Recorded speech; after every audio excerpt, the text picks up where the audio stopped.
Welcome to the Sons of UCF, a unique UCF podcast experience. Now, say hello to Adam and Mike. All right, I got great news off the top of the show. Mike is back. Energy is back. Mike is he's no longer melancholy Mike. I don't have an alliteration to go with him. Maybe he's really happy Mike. I'm not really sure. But Mike, your energy's back, buddy. A big win will do that for you, huh? Oh, yeah. Yeah, I'm ready to do this show. I got to be honest, the last couple episodes, I wasn't really looking forward to doing them, coming off those losses, and we had a bye week mixed in there.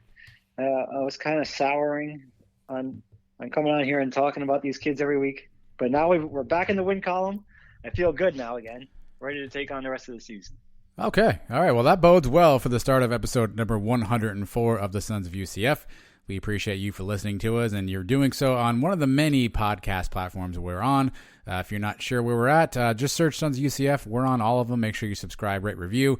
If you'd be so kind as to leave us a nice little review or rating, that's really super helpful in some of those podcast aggregators. Don't worry about all that stuff. Don't just give us 5 stars if you think we've earned it, and we appreciate you for doing that. Also, make sure you check out the Sons of UCF pregame show featuring Trace Chalco. You can find that on our YouTube page. You can find that on our Twitter account and our Facebook page as well. This past week, we previewed the Tulane victory.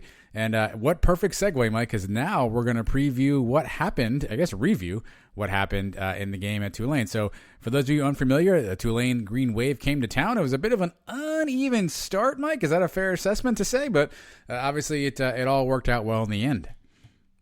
Well, I'd mentioned how the team that scores first every week loses these games. We actually kicked a field goal, but Tulane was the first to score a touchdown. So we were down early, and they went down the field on us pretty easy the first couple times. We were down 14-10 in the first quarter, but then kicked things up in the second quarter, really got things moving along. Defense, offense, complementary football, like Coach Heupel likes to say, and really took care of business the rest of the game. And cruised, well, I don't know if cruised is the word, but sailed to a 51-34 victory. Some of the particulars, Greg McCray had 163 yards on the ground. Dylan Gabriel threw for 422, 5 TDs. Marlon Williams beasted for 174 yards and 3 touchdowns. And Mike, the defense showed up as well. We had 5 sacks in the game, which is by far the most we've had this season, and 11 tackles for loss. So the big boys up front were really getting the job done. But it was uneven to start. I think at the end of the first quarter, we're down 14-10. I think a lot of people were like, what the heck is going on? To UCF's credit, and the defense deserves a lot of this, by the way. 4 straight, really 4 and outs, if you will, or defensive stops. UCF reels off 27 unanswered into halftime at 37-14, Mike. So how are you feeling after quarter one at 14-10? I know you may have this in your observations later on. How are you feeling 14-10? It's kind of what I was expecting coming into the game, because I wasn't sure if we would come out and blow these guys out or play another close game, or if they were going to be too much for us on the lines. We talked about how they get pressure on the quarterback. We talked about how they can run the ball. So I was kind of expecting them to put up a pretty good fight. And after the first quarter, we were getting it. So yeah, I wasn't nervous because it was still early in the game, but I wasn't feeling comfortable, obviously. And then by halftime, I was feeling pretty good. Yeah, the second quarter we erupt. McCray with a touchdown, Thompson with a touchdown, Hescock and Williams both catch touchdown passes. We did have a kick that did not go through the uprights and the extra point. I'm sure we'll touch on that a little later on. So we cruise into halftime at 38-14. How are you at halftime, Mike? Because I'm not gonna lie to you. The last 2 weeks we had seen UCF get out to big leads against teams that we felt like we were kind of in control of. And then slowly but surely we saw them choke it away in the second half, both at Memphis and the week prior at home against Tulsa. At 37-21, I know you said you felt good. I know I was a little nervous as we got rolling, because Tulane came right down and scored. We scored after that. Tulane scored again, and so it was like, oh my goodness, so here we go again. Ultimately, obviously, didn't turn out that way, and we'll get into some of the reasons why. But were you confident at 37-21? Well, no, you weren't. No, you weren't. There you go. I told you. If you're watching the pregame show, I showed you guys my wife and kids went out shopping, right? They were gone the whole first half. They came back, and my wife sits on the couch to me. She goes, "Oh, you guys are going to win this game." And I looked at her like, what the hell is wrong with you? Were you not sitting right next to me a week ago when we blew this lead to Memphis? We were up 35-14 in that game. It's 37-21 here. And I kind of gave her a death stare. I wasn't comfortable, but I still felt okay. And then once we started answering back, then I was all right with it. By the time we went up, 44-28 or whatever it was, I was feeling pretty good by then. Yeah, we were at 44-28. How much of that, though, do you attribute to our buddy Willie Fritz, who, for reasons, I guess, known only to Willie Fritz? Some of it, I guess, I could talk myself into why it makes sense. Some things I can talk myself into why it wasn't a smart idea. But Willie Fritz seemed to go onside kick only there as the third quarter kicked off. The first one I thought was a really good idea, obviously, catch UCF off guard. Cade Sams made a huge special teams play being ready for that. Obviously, the next ones were somewhat planned. What did you make of that decision, Mike? And how much of that do you think really played into UCF being able to ultimately secure the ballgame? Right. The first one, you're right. I thought it was a good idea, too, because they had just come out at half, scored a touchdown, made it 37-21. And if they get that onside kick and score again, then all of a sudden, we're getting real nervous, especially having blown the leads that we had the last couple of weeks. After that, I once, believe it or not, I read a book one time. Oh boy!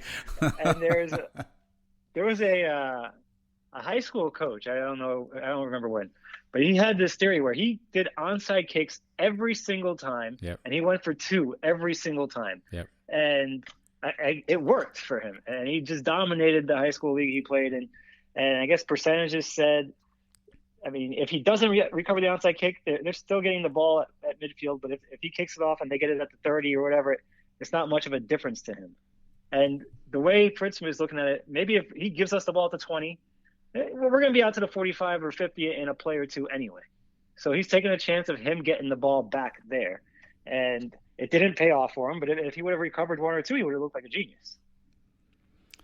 Yeah, I mean, obviously, it's the first one. I thought was a really good idea, right? Because that's the kind of break that we have not gotten all season long, right? That's the kind of break that hasn't gone our way, and we'd be on the show screaming and yelling, "How could you not prepare for the onside kick? What the hell is Toth doing?" We would have just murdered everybody if we're not getting that. Although it would obviously it was a surprise play. And that's kind of, sometimes we talked about these things before. That's the margin between winning and losing is, sometimes you get that lucky bounce, that lucky break. Obviously, we didn't get many of those in the Tulsa game. We missed a couple of big ones in the Memphis game, and that's a break we get there because, to your point, we don't get that back. All of a sudden, it's a whole different game. By the way, that coach is Kevin Kelly. He is the head coach at Pulaski Academy in Arkansas. He is a 77-17 at Arkansas. This is as of 2015, so who knows how that works out. But you're correct. He does not go for. He does not punt either. By the way, so he doesn't punt. He always onside kicks and always goes for 2. Yeah, and he's got a pretty good record there. I mean, high school, you never know. If you're a team that's completely more talented than the other teams, then you can do pretty much whatever you want.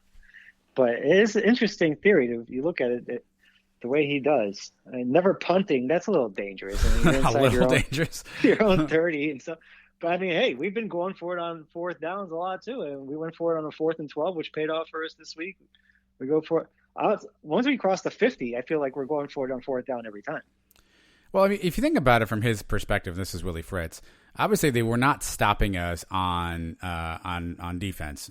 So I guess in his standpoint is either way, these guys are going to score a touchdown.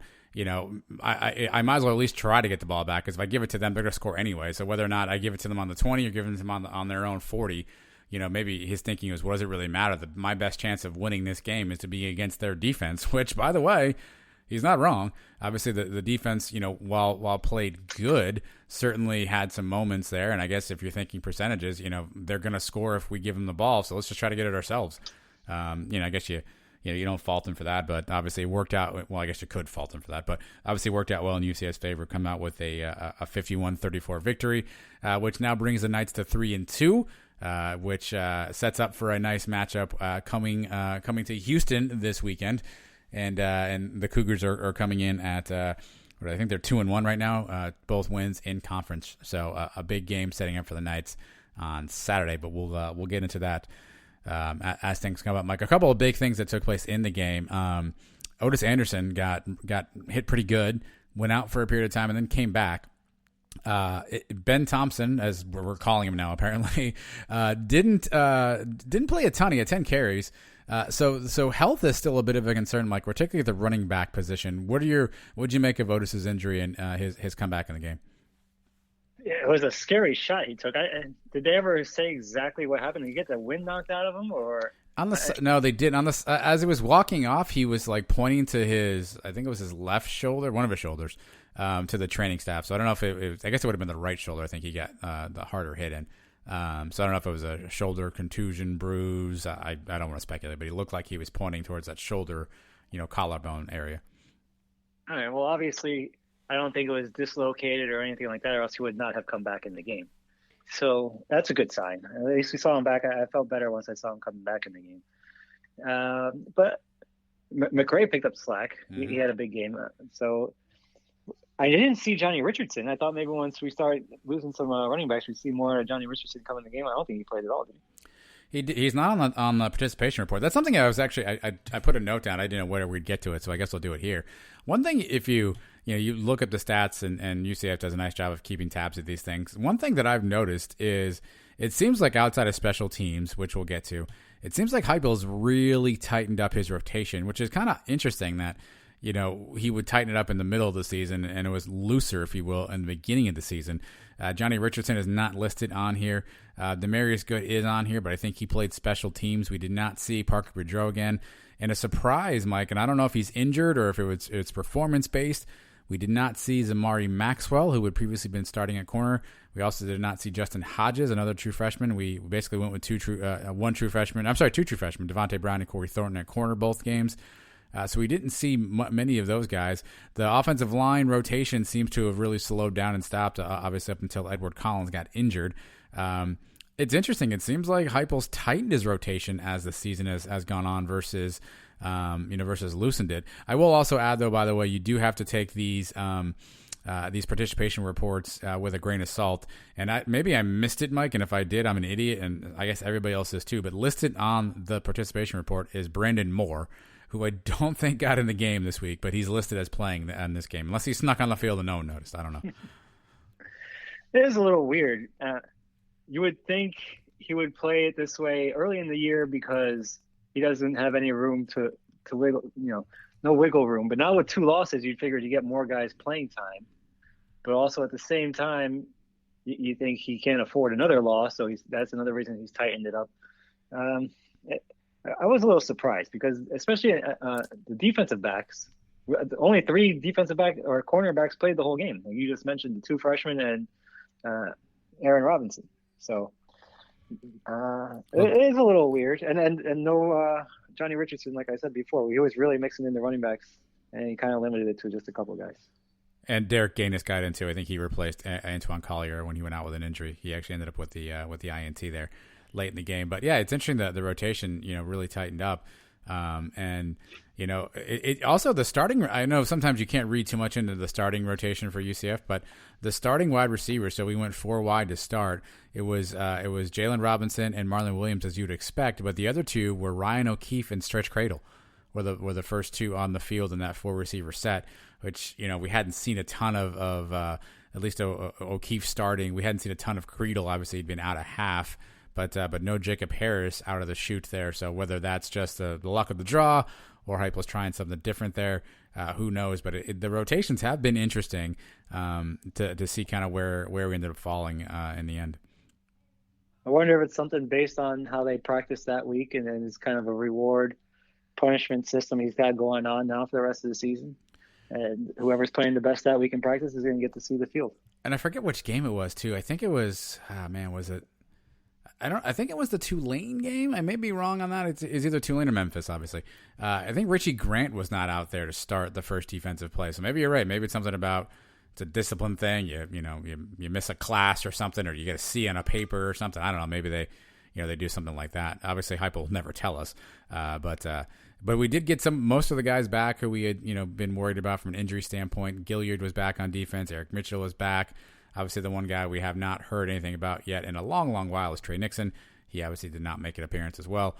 So hopefully some of the injury stuff, Mike. But it feels like every week we're talking about somebody who went down with an injury again during a game. It seems like we've had just some run of bad luck. Or do you think that has anything to do with the preseason schedule and how everything kind of came together for most teams in the off season?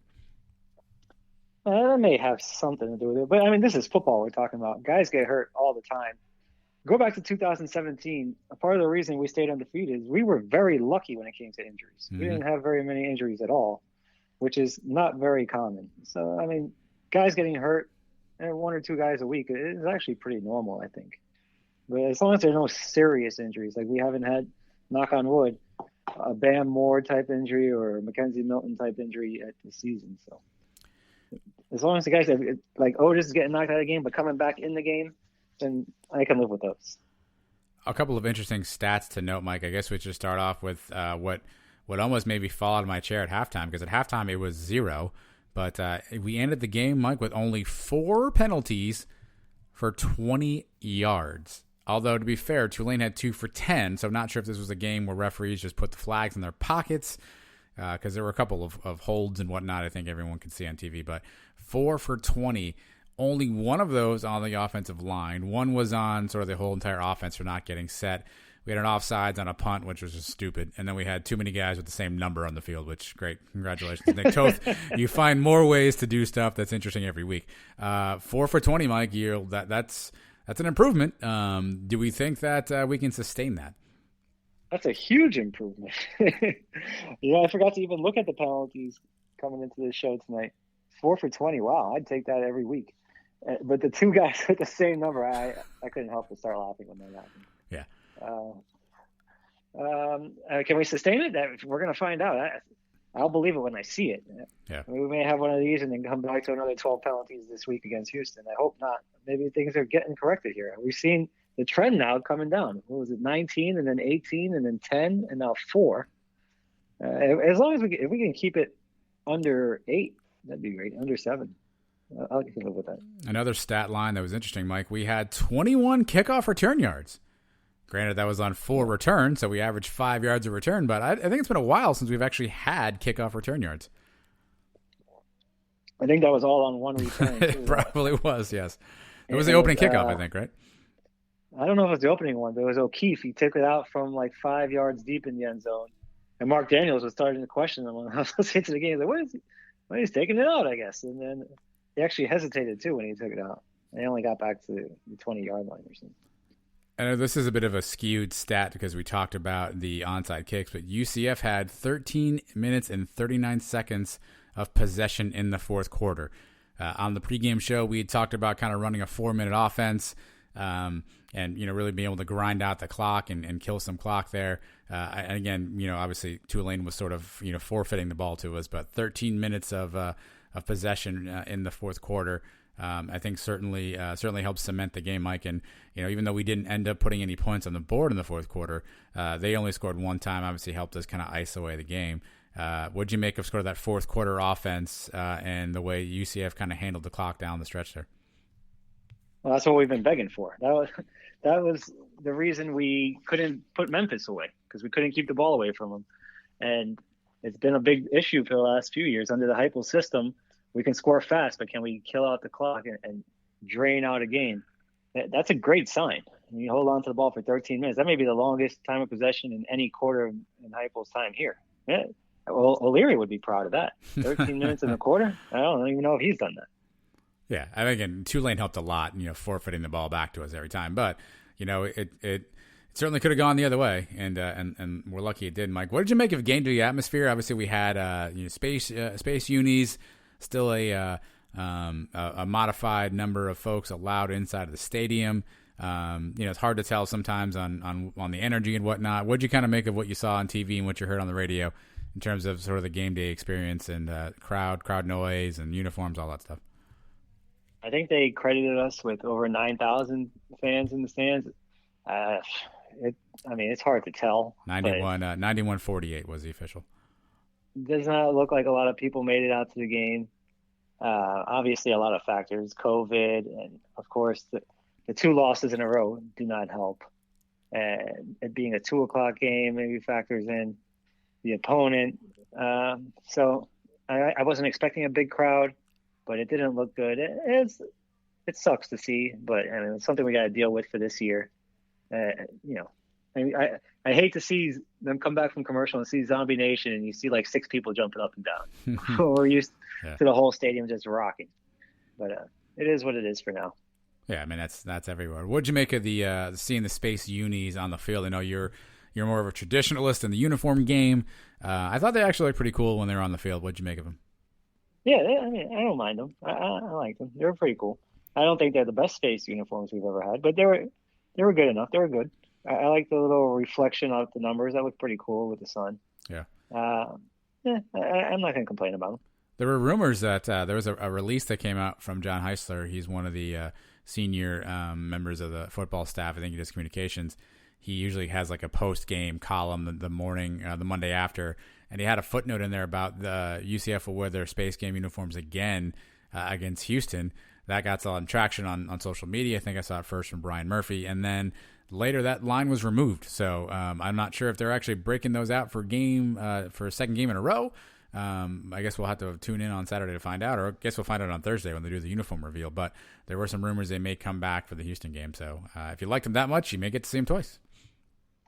Right. I wonder if that was the plan and he wasn't supposed to say anything. And, you can't slip anything past UCF fans or the UCF media anyway. And I wonder if they just said, hey, John, you want to take that off the slate? We need something to reveal on Thursday. And you kind of just ruined it. You want to hit the backspace there? Well, it was kind of a gray-ish set. So I guess that could qualify as a light uniform set if Houston is indeed going to wear their red at home. But it's like the whole thing where, the home team and you got to figure out what you're going to wear and they got to coordinate and they, both can't wear kind of the same color. Although I guess Tulane was, I guess it was white on whatever that color was too. So maybe there's some wiggle room there, or they got to get clear with Houston. I don't really know. But let's do this, Mike. Let's do the old Trace Trelko. I actually was going to do this during the game, but it was, I kind of figured the answer at this point. If you recall, the old Trace Trelko method was at the end of every quarter, he would ask you to grade the quarter, right? A, B, C, D. So let's go through and grade the quarters really quickly, and then you tell me how you grade the game overall. So after one quarter down 14-10, what would your grade have been? C minus. Okay. After second quarter, where were we at? Just the second quarter alone? Just the second quarter alone. Second quarter alone. Oh, A plus. A plus. Second quarter was an A plus. All right, third quarter. Third quarter, refresh my memory on the score for the third quarter. So we scored 14, they scored 14. So at the end of the third, it would have been 51-28. Yeah. All right, I'll give it a B minus. Would it be minus? Okay, and then the fourth quarter, only one score by Tulane, a 6-pointer. Yeah, I'll give that an A minus because, like you said, just dominating the ball 13 minutes. The game was already over, and we're only going to give up 6. That's fine. All right, so I'm not good at math. I got 2 A's, a B, and a C. Does that average out to a B? Is that what you're going for total game score? Yeah, I'd give the whole game a B plus for sure. Close to an A. Look, we haven't won a game in a week. I'm sorry, in a month. Or a week. You're right. Or a week. 2 losses with a bye week mixed in there. I said on the pregame, the last win was September 26th. This was October 24th. A whole month had gone by. And it was a comfortable win. We didn't have to sweat it out to the last couple minutes. We were up 3 scores for the majority of the game. I was able to sit back and relax, even though my wife kind of tried to jinx me a couple times. Yeah, it was a comfortable win, and I enjoyed it. So I give it a B plus A minus overall performance. One of our better games, obviously, of the season. Yeah. Well, I mean, Hypo called it the best game. I think he said the most complete game or something to that effect. I'm not sure if you saw some parts of the special teams play, but we'll get back to that in a little bit, I guess. But yeah, Hypo called it the most complete game. Obviously, you can't argue with 600 yards of total offense. I mean, that's hard to argue. Only gave up 340 yards of offense for Tulane. Again, they were they're a heavy run team, right? We said that kind of coming in, that Tulane likes to run the football. They only got 163 yards on the ground, 125 net when you take out some of the losses they had. So, all in all, a fair performance. I think a B is a fair score. I think there's certainly things that need to be improved upon, and some things that kind of continue to rear their ugly head here and there. But let's do this. Let's pause quickly. We'll get a quick break in here, one quick commercial, and then we'll come back and we'll break it down more specifically with our category. So don't move a muscle coming back after this break. We'll give you our breakdown. Let's get into it, Mike. Category time. So if you're new to what we do here, we give you basically 3 things we saw, and we rank them on a scale of our bowl game appearances. The 2 good ones obviously are the Peach and Liberty, and the bad ones are the Hawaii Bowl and the Cure Bowl. That's how things work around here. Mike always leads off first. So Mike, what's the first thing you saw, and where did it fall on your scale? Got a Peach right away for the sacks and tackles for losses. I knew this was coming for you. You called these guys out specifically on the pregame show. Yeah, I've been clamoring for this all year. Pressure on the quarterback. Can we get to them? I mentioned Randy Charlton specifically, and the defensive line needed a big game, put pressure. Remember, this was a freshman quarterback coming in on the road, and we needed to help out this young secondary. We mentioned we have 2 freshman cornerbacks playing. These guys can't cover for 6-7 seconds every time this guy drops back. We need to get pressure on the quarterback, and that's what we did. And the sacks came at the perfect time. Now, remember, we're down 14-10 early in the game. We go for it on a 4th and 5 at the Tulane 29, and Dylan takes a 14-yard loss. He runs backwards for a sack. And that's when probably everybody was there most nervous, right? Down 4, we just gave the ball back, and oh boy, we haven't been able to stop them yet. We haven't even slowed them down. They went right down the field on us twice for touchdowns to start the game. And then Kenny Tunier starts it off with sacks on back-to-back plays, forces a punt, which leads to a score for us, and then we take the lead 17-14. There was a long pass to Jacob Harris, and then McCray punches it in for 3 on a 3-yard run. Then we give the ball back, and on the very first play, Randy Charlton, right after I called him out. Randy Charlton with the sack, Montalvo with the sack, and Cam Good then throws in a 3-yard tackle for loss. Boom, 3 and out, punt again, leads to a Bentavious Thompson touchdown, up 24-14. So down 4, now we're up 10. And you can see the defense building confidence in themselves. Right? After that, they force another 3 and out right away. Then we're up 31-14, and it just starts snowballing. Everybody starts feeling good. We talk about complimentary football. That was the best complimentary football stretch we've played all season for those 8 minutes in the second quarter.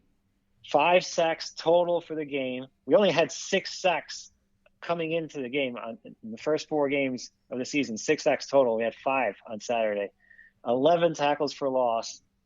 Remember last year, I think if we were not leading the nation, we were very close to the top in the nation in tackles for loss last year. Mm-hmm. And we hadn't really seen that at all this year in the first 4 games. So it was good to finally see the defense get a little swagger back in there. Yeah, you wonder if they've found something with a rotation with the guys who are playing. Again, it's hard to tell because those guys come in and out so quickly.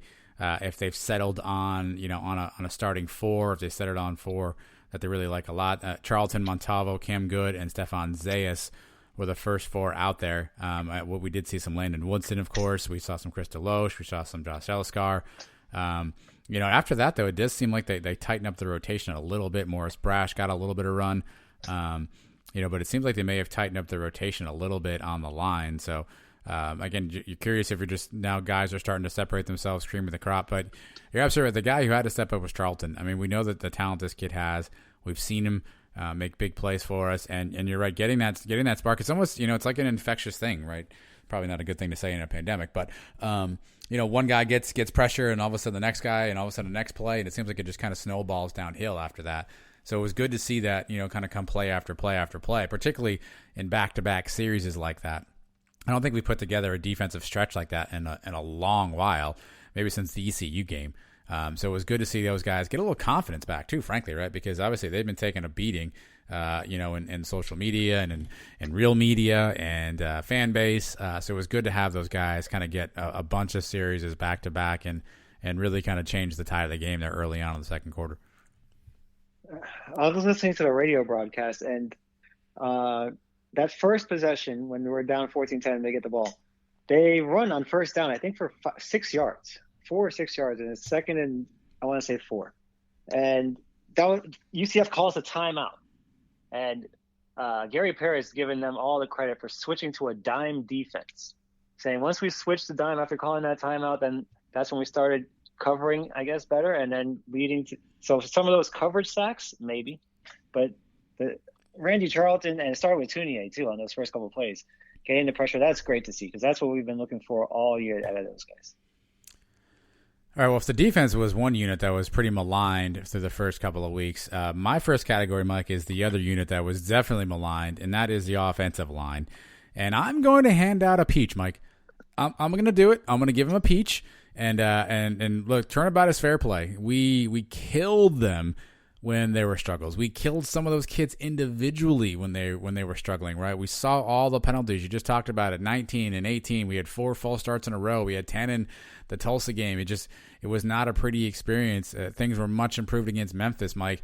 And again, you can debate whether or not the referees kind of put their flags away for this game or not, but the reality is, flags or no flags, again, we racked up 600 total yards of offense. That does not happen without 689, close to 700 yards of total offense, by the way. That does not happen without the offensive line playing well and giving both the running backs holes to run through and giving Dylan Gabriel time to throw the football.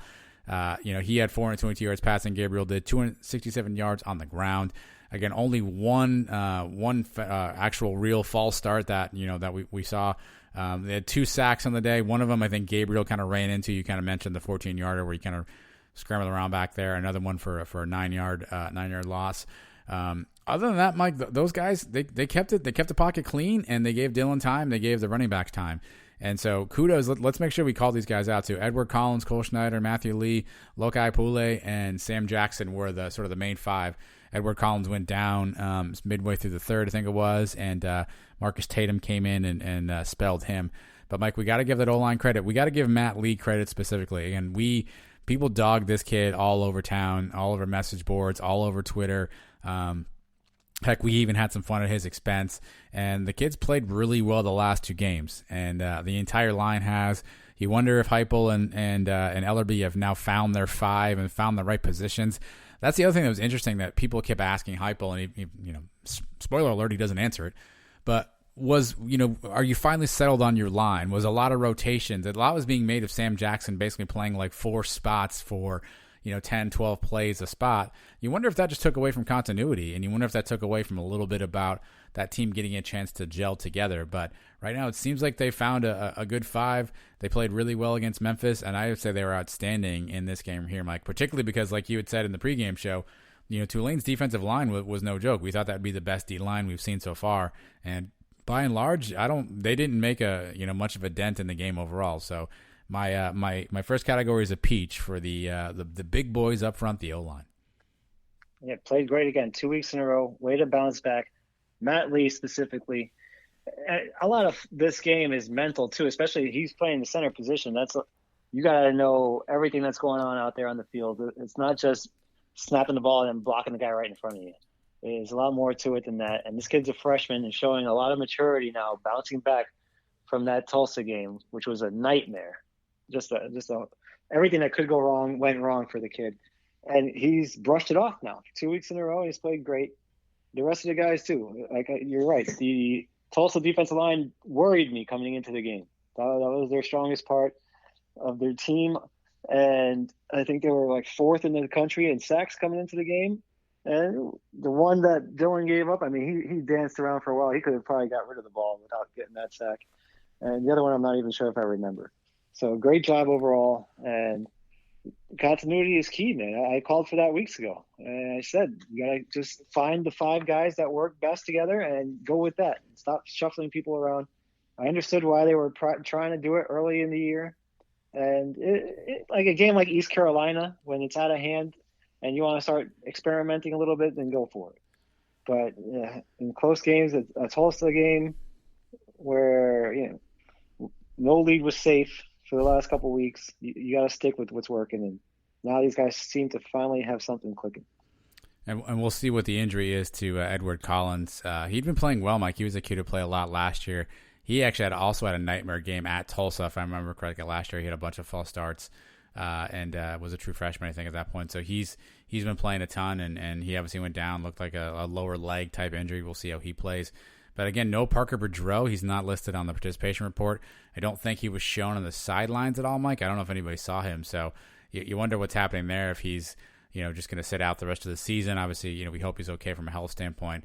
But it looks like at least UCF's found a unit they feel good about. And hopefully these guys can continue to gel and get some continuity. And, it'd be, while it certainly is unfortunate we didn't get it sooner, now is a great time to go on a run, and we can't do it without those guys. So hats off to the O-linemen. Boudreaux is interesting. Didn't before the Memphis game, weren't we told that he was in Memphis dressed in? He was on sidelines in the uniform at the Memphis game. Again, not sure. It's tough to speculate these things, right? Obviously, he was one of the more highly rated offensive linemen. He gets a concussion early on. By his own reporting, we haven't heard that officially from UCF, and sits out a couple of weeks. You don't know his history with concussions. Is this his first or his 10th? Nobody knows. Obviously then he comes back and dresses, but now we're 5 games into the season, about to start, game 6. Maybe he's just thinking about, and the coaching staff are just thinking about what's next for him, whether or not he wants to sit out and come back next year, if he's thinking about going to the draft. He's obviously always been tabbed as the next Brock Lesnar, if that's where he's going to start maybe thinking of his career from that standpoint. Maybe it's just business decision time for Parker at this point. Right. Well, at least these young guys are getting experience together, because that's going to pay off in the long run going into the next year and the year after. Talking about Matt Lee's only a freshman. Tatum's a young guy. All these other guys are young. So the more experience they have together, the better off we'll be. Actually, Tatum's a redshirt. I think Tatum's older, but Collins is young. Schneider's got, I think, 1 year after this. Lokai Pule from Hawaii, he's a young kid too. So hopefully all of those guys will gel together nicely. Mike, let's go to your second one. What do you have next? We're all dying to hear. I don't know. We do these guys every week, but how can you not? Dylan, I've narrowed it down to just this combination of Dylan Gabriel to Marlon Williams. It's a pretty darn good combination. Yeah. They hooked up for 3 more touchdowns this week, and all 3 of them were spectacular plays. The first one was the one that made all the highlight clips. Dylan Gabriel scrambling around. He's going left. He's going right. He's sending the play. He's looking like Mackenzie Milton back there. And then he fires up just a perfect pass. Hits Marlon right in his stride, who then he himself makes a couple guys miss and dances out of his way into the end zone, 54 yards, touchdown. Probably one of the nicest plays we've had all year. The second touchdown was just a backbreaker. Right before halftime, we're up 31-14, and we're having a drive here coming down to the end. We know we don't want to try to kick a field goal at the end. That almost kind of feels like a win for Tulane. But we punch it in with 5 seconds to go. Gabriel to Marlon again, 37-14, setting the tone for the rest of the game. Then Tulane opens the second half with a long drive themselves. They hold us to a 4th and 12. So after coming out in the second half and scoring to cut the lead a little bit, if they stop us again here, 4th and 12, we may have ourselves a little ball game going. On their 35-yard line, Marlon just runs a beautiful post and go route, spins the defender around like a top, and Dylan hits him wide open. Touchdown, 44-21, game, blouses. Yeah. So that combination was just deadly all day, and has been all year. Yeah, I mean, look, I don't know what else to say about Marlon. Obviously, he's a player that I've long had admiration for, and here's the thing about him, Mike. He doesn't appear now. I mean, I'm gonna say this, and sounds funny me criticizing this. He doesn't appear to be the fastest guy. He's not the biggest guy. He just always seems to get open, and then he's all about that contact, baby. They bring it to him. He can't wait for you to run into him. But then he makes that catch you're referencing on the sideline, makes a shifty jump cut to the inside, and just leaves everyone in the dust. And again, he doesn't look like he's he's not Ryan O'Keefe type speed, but he just left everybody in his wake, running to the house. You can tell the DBs don't want to tackle him. You saw against Memphis, he was ready for all the smoke there. And he's just a big physical receiver. He gets open, and we talked about this time and time again in the offseason. Who was Dylan Gabriel going to trust when sort of the chips were down and he had to make a big play? we knew the year before was Gabe Davis. He could kind of toss it up and Gabe would come down with it. It looks like Marlon's taking that spot over pretty nicely, Mike, where now, Dylan's getting out of the pocket, like you said, and he's scrambling. He's looking for Marlon. Then he puts it up, and no matter where he puts it, Marlon seems to go get it and then knock a dude's head off on the way there too. So those two have certainly developed a great chemistry. Unfortunately, losing Trey Nixon probably sped that up just a little bit. But ultimately, you're starting to see the kind of receiver Marlon Williams is, and there's a ton of receivers that are talented around the country. There's a ton of guys who are probably faster and bigger, but I don't know, man. If you need to get a 3rd and 5, I'm pretty cool with you throwing to Marlon Williams, maybe more so than any receiver in the country. I was trying to think the last few weeks who he reminds me of, and just a big, strong receiver. Remember David Boston, the pipes that guy had, like. Yeah, he was just a jacked up, huge wide receiver. Maybe not the fastest guy. Marlon's not as tall, but just a physical guy that's not afraid to go up and catch in traffic. We saw last year the Stanford game just out muscling guys on a few plays. In the bowl game, he had another catch like that. He's one of those guys. He doesn't care if you rip his name off his back. He's just going to go out there and do everything it takes to get the ball. And we've seen it this year. He is the number one guy. He leads the nation in receiving right now. He's having an incredible year. Yeah, maybe Brandon Marshall. I mean, a big physical guy. Obviously Brandon's probably a little taller, a little bigger than he is, but maybe like a Brandon Marshall type, at least in the NFL. Brandon Marshall. Just physical and wants to go fight for the ball and fiery and isn't afraid to go over the middle and isn't afraid to get clocked and gets back up and goes after it. So, yeah, he's like, I can't say enough about Marlon. And, I mean, how Dylan Gabriel, didn't win American Conference Player of the Year a week again this week, I have no idea. But, I mean, this kid's setting all kinds of records. The crazy numbers he has through 5 games, he's on pace to put some pretty lofty numbers up. You wonder if he'll get in the Heisman contention. Obviously, I know having 2 losses probably doesn't help. But his numbers are going to be eye-popping when it's all said and done. He's already got 4 games now of over 400 yards this season, 4 out of 5 games. I think the record was 3 in a season or something. I think they mentioned it was Dante did it and maybe Schneider did it one year. He's already got 4. He's doing it so it makes it look so easy. I mean, he threw for 600 yards last week. I feel like 400 is nothing for him. He gets stopped by the end of the first half. This week, I think he had 300 yards in the first half. Over 300 yards. Yeah. So, I don't know. There's no adjectives. I've run out of adjectives to describe this kid. He's having a Heisman season. If we had pulled off those 2 losses, if we win those games, right now, you hate to play the if game, we'd be ranked in the top 10, like Cincinnati, probably a spot or 2 ahead of them. We'd be in the playoff talk, and he'd be in the Heisman conversation right now. Well, either way, UCF fans need to, I understand you're enjoying the moment, but just take a second to think about how lucky we've been, the last, since 2016, so the last 5 seasons really, just great quarterback play, going right from McKenzie right to Dylan Gabriel. Again, true sophomore. This year doesn't count, so he's technically still a redshirt freshman, I guess, by all intents and purposes, Mike. I don't know what the hell we call him right now, but it's interesting. We'll see if he gets on the pro radar. Obviously, some people talking about that, but we still got some time left to hopefully enjoy Dylan for at least one more season, maybe hopefully more too. So here's where I'm going. Category number 2. I'm giving out another peach, and this one's going to go to Greg McCrae. And this is really more of a put some respect on Greg McCrae's name kind of a thing, because we saw the 2018 Greg McCrae, and he was a 1,000-yard rusher. We saw all the electrifying runs he made, and again, it's kind of similar to what you're talking about with Marlon. He's not the fastest guy in the team, but he just sets up his block so well, makes really sharp cuts, and gets into space, and is not afraid to put his head down and make a big play. And then 2019, Greg gets hurt. He gets banged up a little bit. He starts off 2020, gets banged up early on as well. And it's easy to forget about guys in that running back room because there's so many of them, right? Because there's Otis, there's Bentavious, obviously last year there's AK. We're all excited about, what Johnny Richardson and Demarius Good can bring. And it's really, it's easy to kind of forget all the guys that are in that room. And, we're still winning by and large, and so you don't notice it. But Greg McCrae reels off 25 carries for 163 yards, including a big 54-yarder really early in the game. And it was kind of that quintessential Greg McCrae performance that we've come to see. The 2018 type Greg McCrae. And it really just kind of brought me back to just kind of reminding myself, like, this guy is damn good.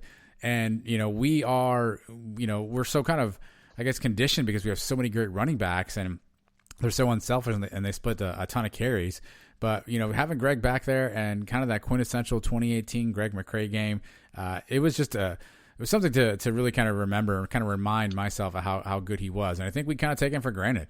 And so this is a peach for Greg McCray. Put some respect on Greg McCray's name because he's going to be one of the best to ever lace him up when it's all said and done in the running back room at UCF. And you saw a quintessential performance on Saturday from him.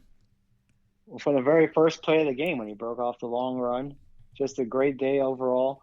Galactic Greg, I see we call him now, because he had another huge space game back in 2018. I guess that was against Temple. And I don't think he played in the Houston game last year because he was hurt late in the year. But over 100 yards again, touchdown, just making plays when we needed him. There's nothing else, like you said. The kid is so talented. I think it was Taj McGowan that just called him the tactician of the running backs. You love watching him set up his blocks and just wait for the holes to open up, and then boom, he's gone. He did it again this week, and it's good to see him get a little bit of a rhythm now. So hopefully we can keep that going for the rest of the year. Yeah, because you got to think the kid probably hasn't really been fully healthy in 2 seasons now, right? I mean, he ends up getting a knee injury in 19, comes back a little bit, starts off this year and gets hurt early on, and I don't know if we ever found out if it was an ankle or if it was a knee or really what it was. But again, this was just kind of that oh yeah, don't forget about me, I'm still here kind of game, and obviously I don't think there's any, there's no secret that you throw 163 yards on there is a big reason why UCF won the game. So looking forward to seeing more from Greg McCray. Well, if he was in any other school where they didn't have a stable of running backs like we have here, he'd be getting 20, 30 carries a game, and who knows the numbers he'd be putting up. I think he's splitting carries. It's hard too because he's getting the ball in the first possession, and then he may not see the ball again for another 2-3 possessions. Next time we'll give it to Otis, and then the next time we'll give it to Thompson, and then we'll come back to McCray late in the second quarter. And it's got to be hard for running backs to get into a rhythm that way. But to still have the game he had and the career he's had, and now he's, I believe, top 10 running back of all time at UCF. They were mentioning the names he was passing. He was catching up to Gerard Davis and I forget the other name. I think he's moved into the top 10 now, or he's very close to the top 10 all-time rushing at UCF. All right, last one for you, buddy. Who you got on your third observation? All right, I had originally wrote this down as a cure, but you know what? I upgraded it now to a Hawaii. Oh, okay. The rare upgrade, the rare in-show upgrade. Yeah, because you mentioned something that I kind of forgot about. But the not-so special teams. Yes. Special teams, I was going to give them a cure, but the reason I bumped them up was recovering the onside kicks. Yeah. Because those were key. If they don't get those, this is just a horrendous performance again by the special teams. Obarski missing an extra point, missing a field goal again. Is the kid in a slump? Is this just something mentally that he's going through right now? Is this just what he is? I don't know. I texted you during the game. Do we have another kicker on the roster, right? Can we get somebody else out? The game's out of hand. Yeah. Let somebody else get a few kicks in there just in case. We may need to switch it up a little bit. Late in the game, punting from our own 7-yard line, Osteen booms a 56-yard punt, and they return it 54 yards back to the 9-yard line. I thought for sure that was a touchdown. We're lucky the guy stepped out of bounds. That led to the Tulane touchdown at the end of the game, which led to the covering of the spread. For those of you who are gambling on the game, you can thank the special teams for giving that up. Even Marlon Williams on the punt returns, he's giving me heart palpitations. He's fielding bouncing balls with like 3 guys in his face. I don't know what the heck he's doing sometimes. He's one-handing them. O'Keefe, like I mentioned earlier, taking the ball out 5 yards out of the end zone and doesn't even make it back to the 25. Those things, I don't know. I'm tired of watching the special teams. 2 weeks in a row before this, personal fouls. The return game is just non-existent. This is UCF where we're known for special teams, going all the way back before we were even there. Todd Cleveland. We've mentioned these names a million times. Quincy McDuffie, Smoking Joe, Sean Beckton, Mike Hughes. AK returning kicks. Those used to be some of the most exciting plays in the game for us, some of the most exciting plays in UCF history. And now you can just go to the bathroom during kickoffs because you know nothing's going to happen. You actually probably should go to the bathroom because we get the ball. There's really not a time to break. In terms of Obarski, I don't know where we are with him right now. Obviously, he's having some struggles. And is it mental? Is there something mechanics-wise that can be addressed? Both those plays looked like they were good snaps and holds, so it wasn't like the operation kind of broke down and he had to adjust. You start to worry about it becoming mental. I saw some people on Twitter trying to say, hey, you know what, Matt Wright wasn't exactly, perfect his first couple of kicks out, and the kid's a true freshman. All that stuff is true, don't get me wrong. But that doesn't mean that, there aren't some things or something that Heupel has to think about that maybe is in the best interest of the team. Right? Do you let him, have a kickoff this week with other kickers and say, okay, this is for the job again, and see if that kind of re-engages him? Do you give him a couple easy ones if you can and see kind of where he goes? But it doesn't get easier than an extra point. It is a concern. We saw it with Memphis now. And if UCF fans, if you're going to be honest with yourselves right now, and I tell you that we're going to be at Houston this weekend and we're going to need a big field goal to win the game, and Obarski comes trotting out, how many of us are like, all right, here we go? And again, I'm not trying to be, he's a 19-year-old kid who's, I'm sure he's trying his hardest, but that's just kind of where we are right now. And you wonder if Heupel will make a change. Obviously, making a change could be, really detrimental to his confidence, even more so than it is right now. He's done much better on the kickoffs. Those seem to be going inbounds, and a lot of them for touchbacks. Maybe he keeps the kickoff job for a little bit and gets a week to kind of, decompress, and somebody else has another chance. I don't know. But special teams over and over again, Mike, we've talked about it. It just does not seem to be a phase of the game where Heupel wants to make anything positive happen. He just doesn't want anything negative to happen, and it's a frustrating way to watch games be played. Yeah, we hear about how he has a strong leg, and obviously he does with all the touchbacks. But we've had kickoff specialists before. If you can kick it deep and just kick it out of bounds, that's fine. But if you can't hit a field goal, you can't hit the extra points. Maybe need somebody that maybe without a strong of a leg, but more accurate. It may be time to start experimenting. We got Riley Stevens. Let's see, give him a shot. Let him kick a couple extra points and see how it goes. All right, let me go to my last category here. We'll get on with this one. I'm going to go with the red zone defense again. Mike, obviously, defense between the 20s was pretty solid, but 4 times we let Tulane in the end zone, and 4 times they came up with scores. And all 4 of those scores were touchdowns. And I get that, the majority of the game was out of hand, and a lot of those, touchdowns really didn't ultimately matter in the end. But, Mike, a lot of times I think about these things not in the context of where it falls today, but where it falls in the future. And if we can't, now this is what are we now? 10 for 10 of our last opponents have gotten in the red zone and scored on us. If you go back to the Memphis game, so this is just not a team where we can continue to afford to give up points every time someone crosses the 20. I get that that's the offense's advantage at that point, but to not even be able to hold guys to field goals and to just be sort of an automatic turnstile once you get in the red zone is super frustrating, and that's going to come back to haunt us against a team like Houston, against a team like Cincinnati down the road. We've got to figure out how to get more aggressive on that red zone defense. It seemed like we were just playing soft shells, and it was easy pitch and catch. Halfway through, I had to look it up and realize that Michael Pratt was a true freshman, and he was picking apart our defense pretty solid there early on. And if a true freshman can come in and make easy reads and pick apart a defense, and he didn't play lights out by any stretch, but imagine what a seasoned veteran quarterback is going to be able to do. Randy talked about red zone defense coming into the season as an area that he wanted to improve upon. So far, that improvement has really not been here. They also went 1 for 1 on 4th down. Again, not, luck happens every now and again, right? But, this is another game where the team is 100% perfect on 4th down conversions and on red zone chances. We got to be able to make disruptive plays on key downs, and it doesn't haunt us in this game, but Mike, I'm concerned about it in the future. We've prided ourselves last few years as a bend but don't break defense.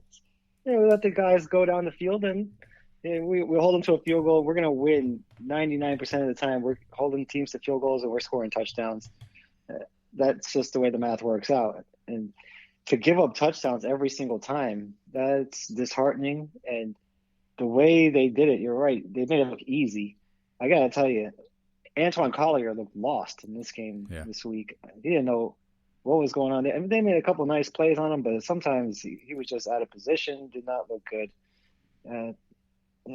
It's hard. And you mentioned 2 games in a row we haven't stopped somebody in the red zone. That's hard to believe, hard to do. I mean, it's hard to go 5 for 5 in the red zone, 4 for 4, 6 for 6. The way these teams are doing it, we haven't been able to do it, and we have a very good offense. You know, they held us to a couple of field goal attempts, and for us to not be able to do it, it's got to get corrected. Because you're right, we're not going to go into Houston and expect to beat them if we're giving up 4 for 4 in the red zone touchdowns and not stopping them on 4th down. Yeah, that's the thing is touchdowns too. I mean, if you get in the 20, obviously again it's in the offense's advantageous favor at that point. Try to hold them to a field goal at least, right? Make it difficult, make them at least make a tough field goal. And we haven't even had that luxury at this point. So again, I don't know what Randy has to change. I don't know if it's more pressure on the quarterback. I don't know if it's just young linebackers not being in position. It's young corners now that have more responsibilities, more areas to cover. Going to the dime defense, I guess on the 7-yard line probably doesn't make a ton of sense, right? So as the guys coming in and switching around and just different packages, but we've certainly got to get the red zone stuff cleaned up because again, while our offense can typically outscore everybody, we've seen it now twice where it can't outscore anybody. And so you'd think that'd be a wake-up call and that this would be a good time to work on some things to do defensively to hold teams out of the red zone and hold teams out of the end zone. And those 2 things did not happen this week. But again, a lot of good things happened this week. At the end of the day, we obviously come out with a victory, and that is always a good thing. So coming up next, though, UCF observations. Mike and I will go through our game notes. They're voluminous, they're plenty, they're funny, they're all kinds of things in between. Quick commercial, UCF observations right after these words. It's back. I'm not sure if anybody else likes this segment, but I know I love it because it gives me the opportunity to write down these one-liners every week, and I know I enjoy that. I think you enjoy that too, Mike. So UCF Observations is back. This is what we do. We got some notes, some thoughts, some things that don't really fit anywhere else in the show. It's not a hot take or a talking point. It's just things that come to your mind while you're watching the game, and you always want to remember to bring them back up. And sometimes we forget to do that, but not anymore, Mike, because UCF Observations are here. So are you ready for UCF Observations? Mike, you go first. Another great list of guests on the pregame show. Thanks again to Jan and Britt. Mike, I'm still trying to decide if Willie Fritz's onside kick strategy is genius or stupid. I still don't know. It worked out well for me at UCF. I still don't know if that's, I don't know what that is. It's stupid because it didn't work. It would have been genius if it did. That's fair. Dorico Johnson, AirPod Pros, collision course. I think he had the Pro. I don't know what was going on there. Yeah, I mean. Yeah, he had some wired ones. No, he had AirPods in. Yeah, it looked like you had a wired. He had AirPods. I'm not sure what happened there. Luckily, we got it all worked out by typing in the questions, which is absolutely what you want to do during a live broadcast. Marlon Williams, 3-time Sons of UCF Breakout Player of the Year award winner. Right there, Mike. That's a rarefied air. 3-time Breakout Player of the Year winner. I don't know what you're going to do next year. I'll give it to him again. I mean, can't hurt. Down 14-10 to start the game. First half, Randy is back. I'm sorry. Is it my turn? My bad. I'm sorry. I was too busy photoshopping a picture of Tremont Morris brash on my milk carton. I apologize. Hescock in the end zone. Boom! Hey, really quick, does anybody know where Aaron Robinson transferred from? If you watch these, you barely hear it on the telecast anymore these days. I've been trying to look it up. If anyone knows where he transferred from, just let me know because you barely hear anything about it. You don't listen to the broadcast, Mike. I know you're a Mark Daniels guy, but every play, it's Aaron Robinson, the Alabama. He's been here since 2017. Can we stop with that already? I haven't heard you bring it up before. I know. Gabriel to Marlon Williams with 5 seconds to go in the half. You know what that touchdown was, right? I told you already. Clutch? A back breaker. Back breaker. There we go. Actually, Mike, speaking of Aaron Robinson, do I have it correct that he was credited with one ass breakup? Do I have that right? Is that what it said? Did somebody say that in the game? No, that was just my own stupid joke. Oh, okay. Jacob Harris, 2 catches for 96 yards. All he does is catch bombs. Catch is the operative word there, Mike. ESPN cameras showed Mackenzie Milton on the sideline. He appeared to have a cell phone in his hands. You think he was watching a replay of the Sons of UCF pregame show featuring Trey Stracco? A very good chance. We played this game in under 4 hours and still got switched to the U. I can't wait for the Houston game this week when we get bumped to ESPN minus. Actually, I think it was ESPN News we got bumped to. I don't think it was the U. I'm not sure if that's better or worse. Why is Cam good on the hands team? Anybody know? No. Anybody? Block people? He didn't really block. He wasn't in the hands team. We should figure that out. Noah Vidral couldn't sniff the field here in Orlando, and he's now the best quarterback in Rutgers history. Good news, Mike. Andrew Osteen averaged 56 yards a punt in this game. The bad news is Tulane averaged 54 yards a return. Clean it up, Toth. What are we doing already? Jesus. Scott Frost, hot seat, collision course. Hey, Riley Stevens, you good? Asking for a friend. That was me. I'm the friend. Maybe Cincinnati's better than I thought they were. I don't think so. Wait, hold on. So you're telling me that all this time, nobody realized we had 2 guys wearing number 4 on the hands team? All this time, all this practice, nobody before realized that both O'Keefe and Zayas were on the hands team together? No one? Nobody? Not one person? Nobody. Okay, that's fine. Yeah, how do we not practice that before? Right? That is a little weird. Right. The Cows are so bad, they've been asked to join the NFC East. They may actually contend in that now. But Andy Dalton still can't find his head. Mike, how is hurricane season not over already, by the way? We're in like the middle of a whole new alphabet already. We're already on Zeta, and we're not even the first alphabet. How is this thing not over already, for crying out loud? I think this is the last week of it, technically, right? No, it goes to November 30th, friends. Check your calendars. November 30th? Oh, yeah. My goodness. Yeah. ESPN showing the KZ injury again.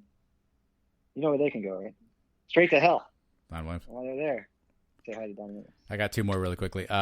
Mike Bianchi in his article today told us that we should just enjoy the fact that we score a lot of points. Does anybody know if Mike Bianchi knows how football works? I'm just curious if he knows how this game works. And if you joined us on the pregame show, we had Luke Hetrick on from Spectrum Sports Channel 13. During the pregame show, during his interview, we got video bombed by one of Mike's adorable daughters who was wearing a hat that Luke took a liking to. Mike, how dumb are we that we didn't start calling him Luke Hat-Trick after that? What were we doing?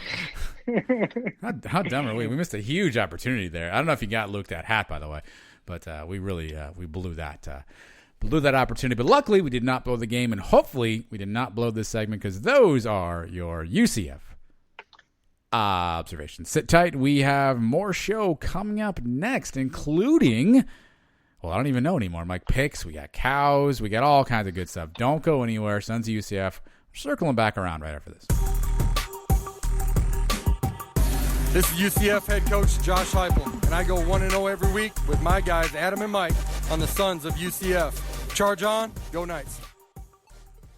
All right. We're going to get to something new, fun, and exciting in a second. But speaking of new, fun, and exciting, that's exactly how I would describe a screen skin. If you've heard us talking about this already before, what are you waiting for? It is a clear screen protector that goes over the front of your phone. When your phone is off and it's got sort of the black screen, you see a UCF logo etched in there, and the right dead smack in the center. When your phone turns on, the UCF logo disappears, and you have your normal phone screen. It is just a piece of scientific marvel, Mike. Protects your phone. Like I told you guys, I threw my phone during the Memphis game. It's now better than ever because I had that screen skin on there. No issues, not even a scratch on the thing. So glad I have that thing. Now UCF's on a winning streak. You can bring, it's going to start getting dark earlier, Mike. I think we have daylight savings time coming up on Halloween. So if there's any night games, you get your screen skin out there while you're not doing that little phone flashlight deal. You've got a beautiful UCF logo on there. You're going to want to get one of those, and we can help you out in getting that, Mike. We're here for you, the people. I've been telling you guys you need to buy a screen skin to snap the losing streak, and it worked because we sold a whole bunch of these puppies last week. And guess what happened? We got back in our winning ways. Screen skins, the whole season depends on it. Now we got to keep selling them because if we don't sell any more this week, back to the loss as we go. So get yourself a screen skin. It's very cool. You have it on your phone. It protects your phone. It looks cool. And the holidays are coming up. Get some shopping done early and buy a few screen skins to hand out for Christmas. That's right, Mike. You can find these fine pieces of equipment by Googling screen skins. Skins is spelled S-K-I-N-Z. You get to their website there, shop around. Again, they got UCF, they got some other teams, they got sororities, fraternities, they got all kinds of stuff on there. You want to pick up a couple, get yourself a spare. Maybe you're going to get a new phone for somebody for Christmas or something. They want a new phone protector. You want to get them a phone protector. They went to UCF. It's a match made in heaven. Again, Google screen skins, and here's the catch. When you get to checkout, there's a little promo code box. You type in Sons of UCF, and that is all one word, and you will get 10% off your purchase. So go to Screen Skins, get a couple of skins, put them in your cart, promo code Sons of UCF, and you can thank us later. Coming up next, a whole bunch of stuff right now. All right, normally we would do the Josh Heupel translator here, but I mean, there's a lot of wires in this thing. It's gone a little kaput of late. It may be time to retire the translator. Maybe we'll see if we can get it. You buy some more screen skins, we'll get this thing repaired, and we'll get it back and functional for you. But don't worry, we have plenty of things that we can talk about. We're going to do a little fill in the blank, Mike. We did this a few weeks back, I think during the bye week, and it was a lot of fun. So each of us are going to make a statement or ask a question or do something, and the other person has to fill in the blank of that statement. And I'll let you go first, Mike. You give me your statement, and I will try to fill in the blank for you. All right. Wearing the space uniforms again this week is a blank idea. It's an okay idea. I mean, at this point, obviously we've broken them out. If they can get, let me amend that. It's an okay idea. If they can get more merchandise in the merch store, it's a great idea because all that merchandise just flew off the shelf. I think that's sold out in like an hour. And so if we're able to put more merch in the store and wear them again and essentially get a second week of the revenue from the space game unis, and I assume UCF's going to do that thing again where they auction those things off in a year where revenue is not great, then it's a great idea. But if you're going to keep 3 size small shirts that are only available in the bookstore and then trot those uniforms out again, I mean, it's an okay idea. They're cool. It's something fun, something unique. But, it's great if you can capitalize on it. So let's see if they get merch in the store, then it's a great idea. Yeah, it's an all right idea. At least it's a road game this time. I mean, are they going to try to switch us over to stitching on us permanently? Is that what we're ending up here? 2 games out of 9 total? It's okay. Can we switch it up a little bit? I know it's hard to do anything too different. You can't change the pants or anything, but is it possible to get like a different decal maybe for this game? Is that too expensive? Too much to ask? They probably could do a different helmet. I mean, if they want to do like the silver helmet or something like that, I mean, those are just stickers on the helmets. So they could probably switch up the helmets if they really want to, because I think it was just an all black matte helmet. I don't think it had like the moon theme or anything from last year. So maybe the helmet could be changed around. Yeah, exactly. Yeah, you're right. It's just a stick, the stripe that goes down the middle, and then the UCF on the side. If you had a bunch more of those things laying around, you can put it on any color helmet you want. You switch it up a little bit, but it's a cool idea. People seem to love it, so I'm all right with it. Now, if we're going to go to it for every game and we're changing our name, I'm not sure about that one yet. All right, here's mine for you. I know you're not a big fan of the black and white jacket, but Mike, Josh Heupel looks blank in that two-tone jacket. Did you read my paper? Because my very next one. I did not read your paper. My very next one was Josh Heupel's jackets in 2020 have been blank. So let's combine these, I guess. Yeah. What was exactly how did yours go again? Josh Heupel looks blank in that jacket. I've been saying it for weeks. It looks like the black and white cookie. I hate it. It's just it's blah, man. He could have had a little more imagination. Could he have gone with could he switch it up at least this week with a Space Game jacket? Would that have killed him? At least put a Space Game logo on the chest somewhere or on the sleeve.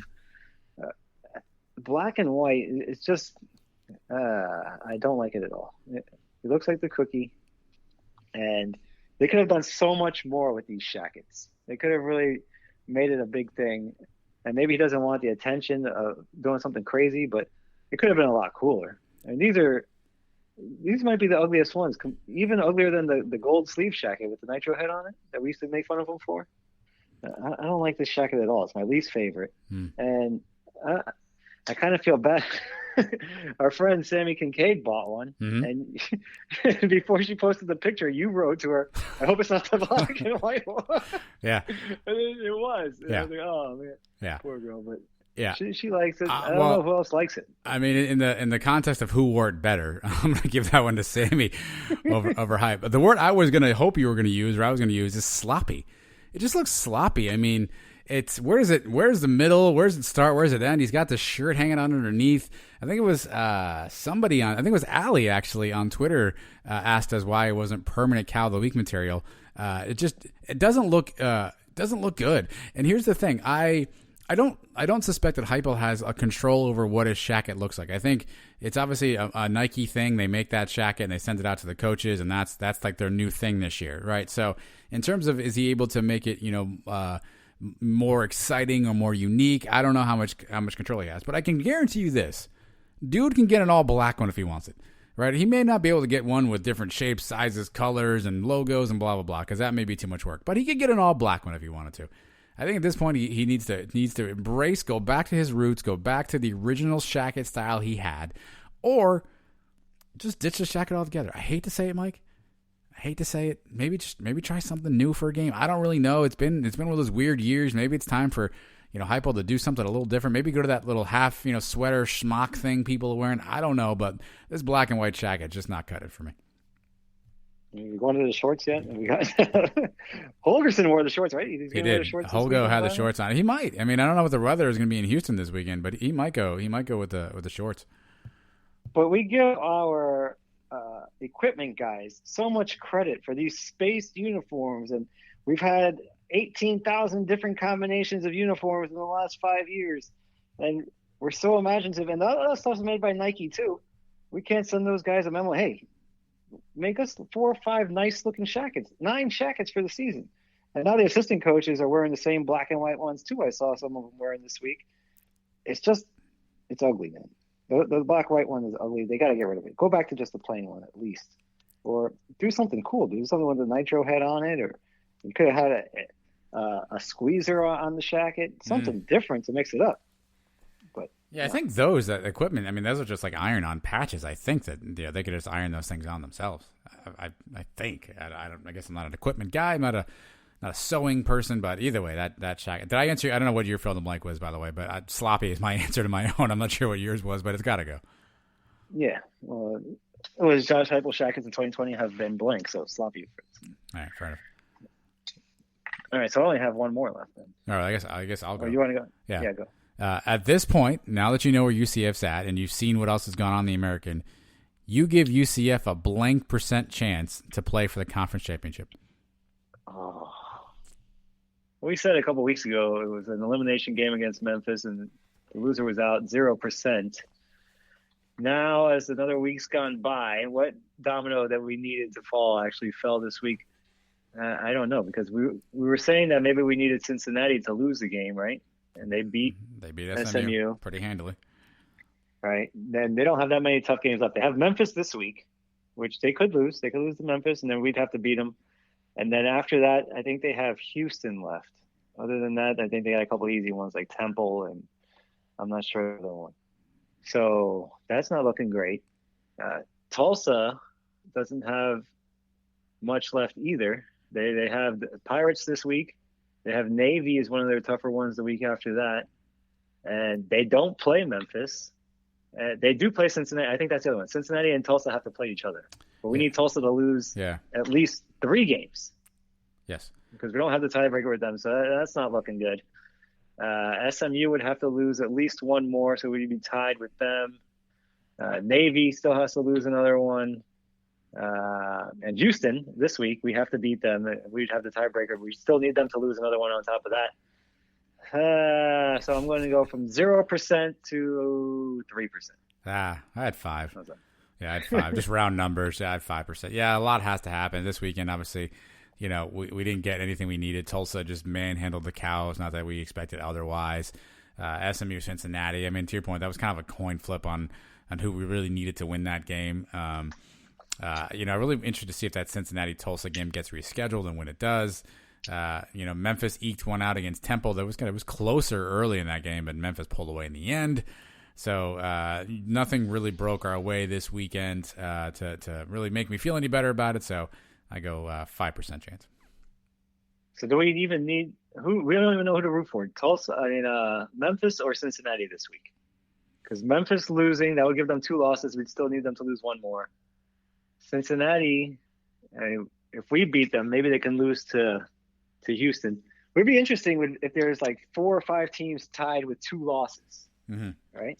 And not everybody played each other. So say us, Memphis, Houston, Navy, and SMU all finished with 2 losses, or 4 of those teams finished with 2 losses. And we didn't play Navy, we didn't play SMU. So where's the tiebreaker there? We would lose the tiebreaker to Memphis, but we would have the tiebreaker over Houston. So that kind of balances things out. That would be weird, right? That might be our only hope, is like a 4-way tie, and it comes down to the rankings. And us with a win over Cincinnati maybe jumps us back up over some teams. Well, did the American ever figure? I mean, did they ever decide what all their tiebreakers were? I mean, have they announced all that stuff yet? Do you remember? No, I don't think so. That's what I'm saying. I think it comes down to, in a tie like that, like a multi-team tie, the highest ranked team, which if we won out the rest of our games, we would beat Houston, which is an okay win, and we would have that win against Cincinnati, which maybe we need Cincinnati to stay undefeated up until that point and be a top 5 team by the time they come to Orlando. And a win there may jump us back into the top 25. And at the same time, that means these other teams are having losses late in the year, which may ding them up a little bit. And maybe that 3% goes up to 8%. I can't believe Cincinnati's ranked number 7. That just seems excessive. Yeah, well, they just finally had a decent win this week against SMU. I told you, I've been saying the last few weeks, their other wins were Austin Peay, Army, and the Cows. Nothing impressive at all. But they looked good this week, so we got to give them a little bit of credit, I guess. All right, what's your final fill in the blank? Right. The worst thing about the Houston game being on ESPN Plus is blank. Ooh, I guess for me, it's trying to make sure I get it streamed to my TV, because I have ESPN Plus. I have an Apple TV, so I've got to figure out. I think that only has ESPN 3 on it, though, so I got to double check to make sure I can actually get it on the TV. I hate watching sporting events on like my phone or a tablet or a laptop, particularly when I know I have access to a television or multiple televisions. So biggest annoyance for me is here's the I guess for me, I've got to do some pre-work to make sure I can watch the game on Saturday. Most times I can just walk into the living room, turn it on, and it's on TV. When I have to do pre-work throughout the week to make sure I can watch the game, that's always a nuisance. Well, you say you have a iPad or a laptop, right? I do. You have a Apple TV? I do. You can do some screen mirroring, right? Yeah, I think I can mirror the screen. But again, if I got to set stuff up and test stuff and make sure it works and blah, blah, blah. Like, I just want to hit the freaking button and watch the game. I mean, I guess I'm old school now, right? Get off my lawn. Oh, yeah. I'm right there with you. You know me, I'm old, too. But and then you can't really fast forward and rewind and stuff like that either, right? I don't know. You can pause. Does it allow you to do that? You can pause. I don't know if you can rewind. Can you rewind? Never really tried, actually, I guess. I assume there's controls on the bottom of it, so I assume you can. Well, for me, my biggest problem with it is you can't sync it up perfectly to the Mark Daniels call. And now I'm stuck with, I don't even know who's broadcasting the game this week. Have they announced it? If they're on ESPN Plus, I can't imagine which announcers we have. It's probably me and you. Do you want to let's do our own thing. Let's just announce the game, ourselves. Oh, maybe we should do a Twitch. We do it. A Twitch. And just announce the game ourselves. Yeah. Go straight from the pregame show straight into the announcement. Yeah. I think we get in trouble, though. I mean, can we broadcast game? I don't think you can show the game. I think you can talk about it, though. Actually, I don't even really know. Yeah, it had to be us watching it, but you couldn't actually show.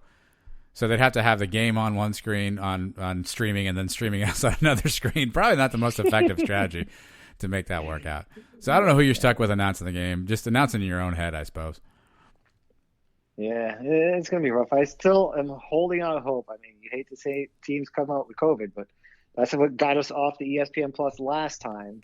And maybe if a game gets canceled here, postponed this week, late in the week, maybe we can get bumped up to an actual TV channel. I have not purchased the ESPN Plus yet. I guess I'm going to wait till Friday night. Yeah. Or you want to give me how many things can you log in at the same time? That's a great question. I don't even know. We can test it out. I think multiple. I feel like I've done that before, but we can test. Again, one of the things we got to test out. Here's the thing: we got to test more stuff out to see if we can watch the freaking game. I just want to turn the TV on. I'm like, oh, UCF's playing. The only thing I've heard conspiracy theory wise is people are wondering aloud: is there some sort of stipulation in the American television contract that every team has to at least play on ESPN Plus once a season? Or something like that, or everyone has to have one game on ESPN Plus. I don't know if that's true. I don't know if that's conspiracy theory. I have no idea, but that's one thinking, because I think there's a crappy game with Baylor or somebody on that's miserable or something. There's options to put us in a better window. A 3-2 versus a 2-1 team. You'd think that might be something to at least grab the U. At 1:00 on Saturday. So I don't know. Maybe there's something to that. Everybody's got to be on the plus at least one time. Thanks, Oresco.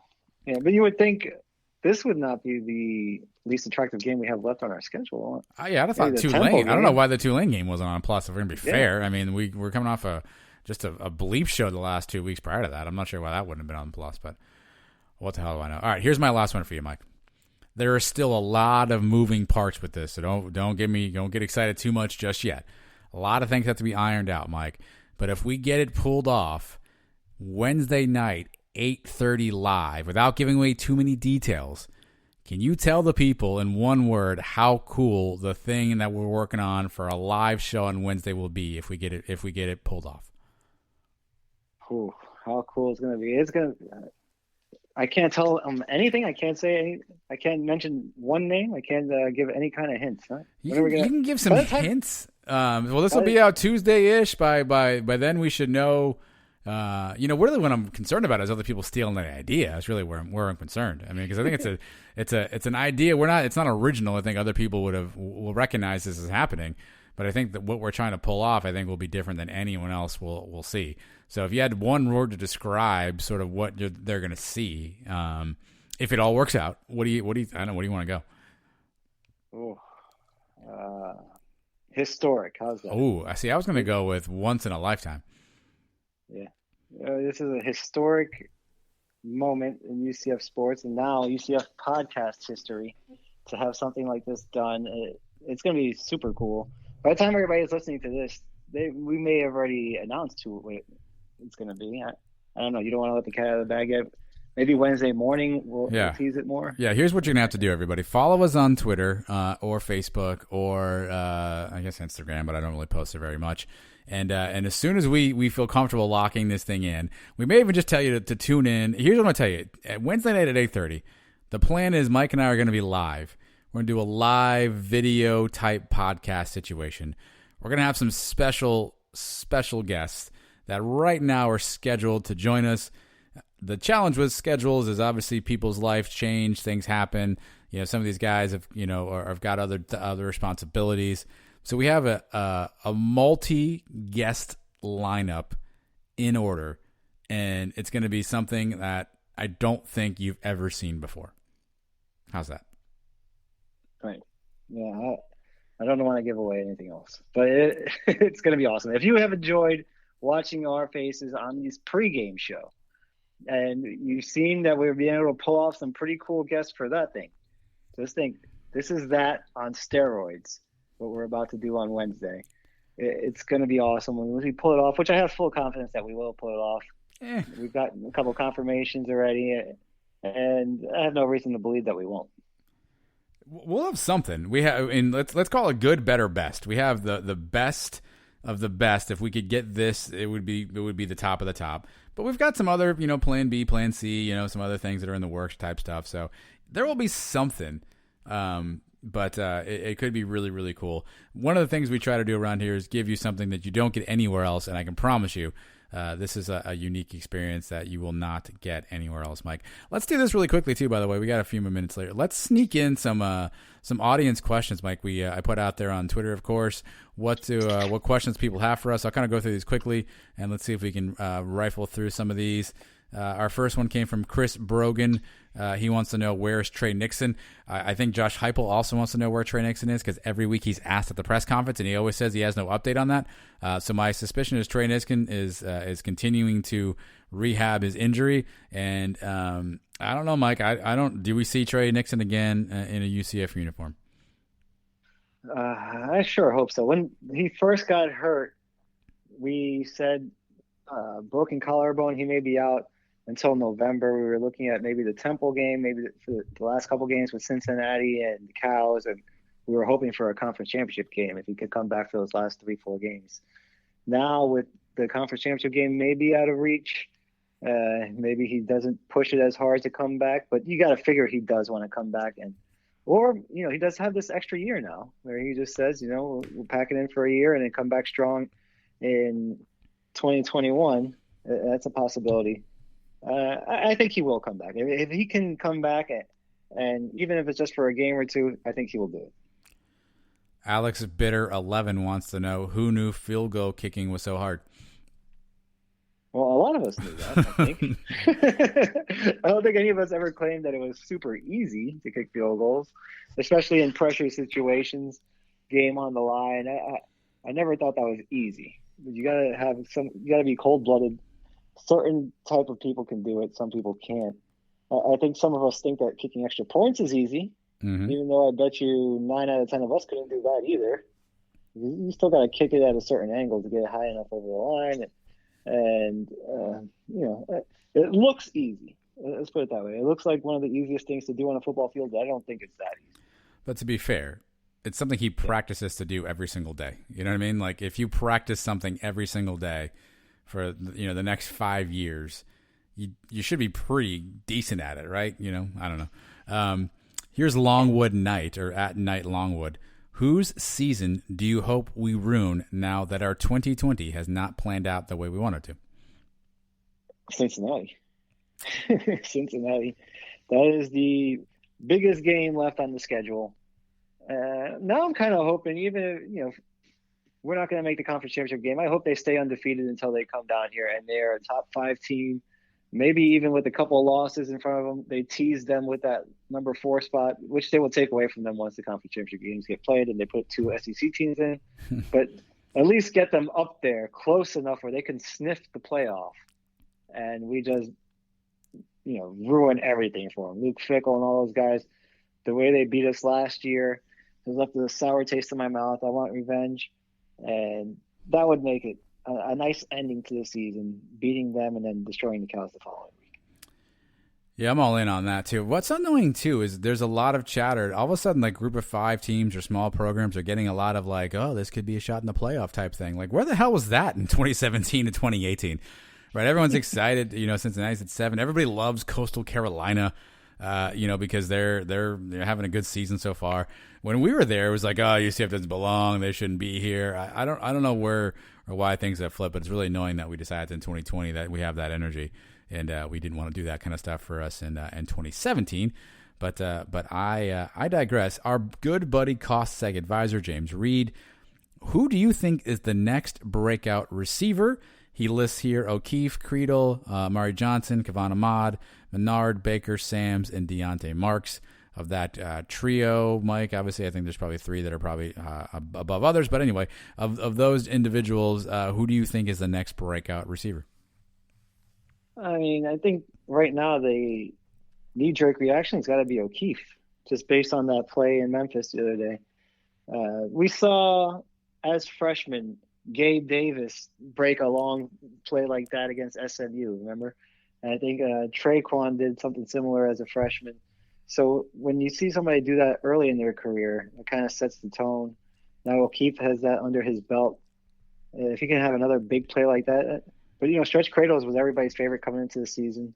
He's still got a shot. He's looked good in a few plays so far this year. I'd give O'Keefe the nod right now, but that's up for grabs between those two. Amari Johnson, we've been waiting for the last couple of years, and I haven't seen too much out of him yet. I'm going to go with, I'm going to say O'Keefe is kind of already broken out a little bit, right? I mean, he's announced himself with authority, right? He made a big play on a pretty big stage, and I'm sure he made some highlight reels on shows and whatnot. So he's already kind of established himself. But when I think of breakout, I think of somebody who is just a unique and somebody who all of a sudden comes out of nowhere, a.k.a. the Marlon Williams Award. I'm going to go with Stretch Cradle because I think he brings a different skill set that, we don't really have. You think about O'Keefe, think about Jalen Robinson, you think about Trey Nixon, smaller guys, fast guys who can just, run all day and have a ton of speed and get down the field and make big plays. But, Cradle, we don't know how fast he is. I've never actually seen his 40 time. We don't know what he runs. But he could be that kind of, unique specimen who can, be a Marlon Williams-esque type guy who can get over the middle and grab a ball. And let's say he makes a move and he's he can get to the house or whatever. So I'm going to go with Cradle because I think he's got a unique skill set that we don't really have a ton of. And I would argue O'Keefe maybe already broke out just a little bit. So give me Stretch Cradle. Our good friend UCF MSU Clemson, by the way, still working on those old shows, wants to know why wasn't Dillon Gabriel the AAC Player of the Week? That's a very good question. I mean, how much better do you want the kid to play? What do you have, another 5 touchdowns this week, over 400 yards again? I guess they're just tired of giving it to him every week is a possibility. Or, Ritter did have 4 touchdowns of his own. That was a big game for them against undefeated SMU. I can understand them giving him some credit. Other than they just don't want to give it to him every single week, I don't have a good answer. Yeah, it's the age-old argument. Why wasn't Michael Jordan the MVP of the league every year, right? Why wasn't LeBron the MVP every year? The best player doesn't always win that award, unfortunately. Sometimes it's timing and, stage and function and optics and whatnot. But, it's probably one of those where it really realistically could go to him every single week if they wanted it to. But probably just trying to spread it around. And the last question, Mike, J.P. Gilbert, trying to break hearts and cause fights around here. Is Dillon Gabriel the most talented UCF quarterback of all time? Oh, man. JP's out here playing dirty today. Yeah, so hard to say. Still, even with the season he's having right now, he's already up there now. He's already, I think, got to be one of the top 5. I mean, he's right up there with Dante and Bortles and McKenzie. And him, and we're talking about the D1 era. If you want to go back to the older guys, we don't go that far back, but just keep it from there, from 96 on to now. He's already up there with those guys, right? Talented. Yep. Well, I mean, you want to talk about having all the measurables and size and all that stuff. That was Dante. Remember, Dante was huge. He was very accurate. He can run. He could do all that stuff. McKenzie is just a winner. He brought us a perfect season. Even Bortles is that gritty guy that can win you any game too. You had confidence in him late in the games to go down and have a drive like over in Louisville. That's the one thing that Gabriel doesn't have yet, is that close win, that come from behind drive to win a game. But talent, man, I haven't seen anybody throw a prettier ball than this kid and be as accurate so consistently from week to week. He's still got a little bit way to go, and he's got a couple more things to cross off his list. He's still got to win a conference championship. He's got to take us to the promised land like McKenzie did. I don't know how to answer that question. I'll say no for now. I'll say McKenzie is still the GOAT. Ooh, talent is where you get me, right? Because it's not about results in theory. Because obviously Dante played on teams that, didn't have the same success from a record standpoint. And I think that's where some people preclude him from these conversations because, you automatically go, well, KZ won a national championship and, Blake won a Fiesta Bowl, right? So he's asking talent, not result. Dante was in 96, 97, 98. He was a complete and utter pterodactyl at the court. No one else looked or played anything close to him. Think about where we were as a program back then, right? For, we were still kind of up and coming. I think we'd been in 1AA for like 2 seasons. We have that magical 98 year. And a little program like UCF gets a quarterback drafted, in number 11 overall, I think it was, or number 12, right? Which, just wasn't something that happened a ton back in those days, right? It was the blue bloods who got quarterbacks drafted. That's how much of a prospect that Dante was. That's how much talent the guy had. He could throw it, from Jacksonville to Ocala probably on the fly. He could, he was a bigger version of any quarterback, right? He could just, guys were just bouncing off him. He could throw it through a brick wall if he wanted to. He just had all those measurables back in the time when the measurables were way different. Now you guys see guys like Dante every Sunday playing in the NFL or every Saturday playing college football. But back then you didn't see that kind of stuff, right? So as much as he didn't have the accolades from a success standpoint, I still got to go Dante on talent alone. I think McKenzie is the perfect fit for the way today's quarterback plays, and he's got the perfect skill set for all of that stuff. But Dante literally carried teams on his back, and I think what he brought and how unique he was, I'm going to give Dante a slight edge as most talented. It's semantics the way you wanted to break down the argument. It's talented and who won the big games, because that is the one knock you have on Dante too. The games that we could have won, that Auburn game, where we had about 4 turnovers on that game, and the snap that went off his foot and all that stuff. And that just didn't happen to Mackenzie Milton in 2017. Even though you go back and look at some of those highlights, the championship game against Memphis, he threw, I think, like 2 or 3 interceptions. He threw an interception very late in that game and gave Memphis the ball to maybe even kick a field goal there. But I don't know, man. It's hard for me to separate the winning from that stuff, because winning counts, and being able to come through in pressure situation counts for me too. So yeah, I'm still gonna stick with McKenzie. And I think when it's all said and done, if Dylan stays for 4 years and obviously the offense, stays kind of in the same vein, he's gonna set all the records in the world. I mean, right, the kid's gonna throw for like 6 million yards. And probably 125 touchdowns plus, right? I mean, he's just going to set every record in UCF history. And all said and done, he may end up being the most talented guy that we see. It's a good problem to have, right? When you really have sort of the Mount Rushmore of quarterbacks, and Gabriel's on that list already as a and it's only his second season. Really at this point he's probably only he didn't start the first game, so I mean this is really his 1.5 seasons of him being the guy, and he's already up there, and that's still pretty freaking cool. Again, UCF, just how lucky we are to have these guys, year after year. Also, remember, we got robbed kind of from McKenzie. He was on his way to his second consecutive undefeated season and still had another year to go after that. I fully believe we beat LSU in that bowl game. Yep. 2 years in a row we've been undefeated, and then last year, I don't think we lose those games that we lost either. He could have gone 3 years in a row without losing a game. That would have been unmatched. And we've already seen Gabriel has already lost 2 games this year, and we lost a few games last year. So I don't know if anybody could have put together a 3-year stretch like McKenzie was on his way to do. I heard you got robbed. Yeah, I mean, it definitely isn't. Definitely, it's a great question to have, and I'm sure everyone's going to have their semantics on it, right? The unfortunate thing is a lot of people maybe didn't see Dante play, and you look at the stats, the records, and the championships, the results, and maybe Dante gets left out. Maybe that's the right thing to do, but overall, it's a good problem to have, and we appreciate JP Gilbert for throwing this Molotov cocktail into the show. We'll see how everybody else reacts to it once they get a chance to opine on that. But coming up next, let's react to how Mike did on his weekly picks. I don't have any idea how he did, but I trust he's going to tell us. And he's doing that only on the Sons of UCF, coming up next.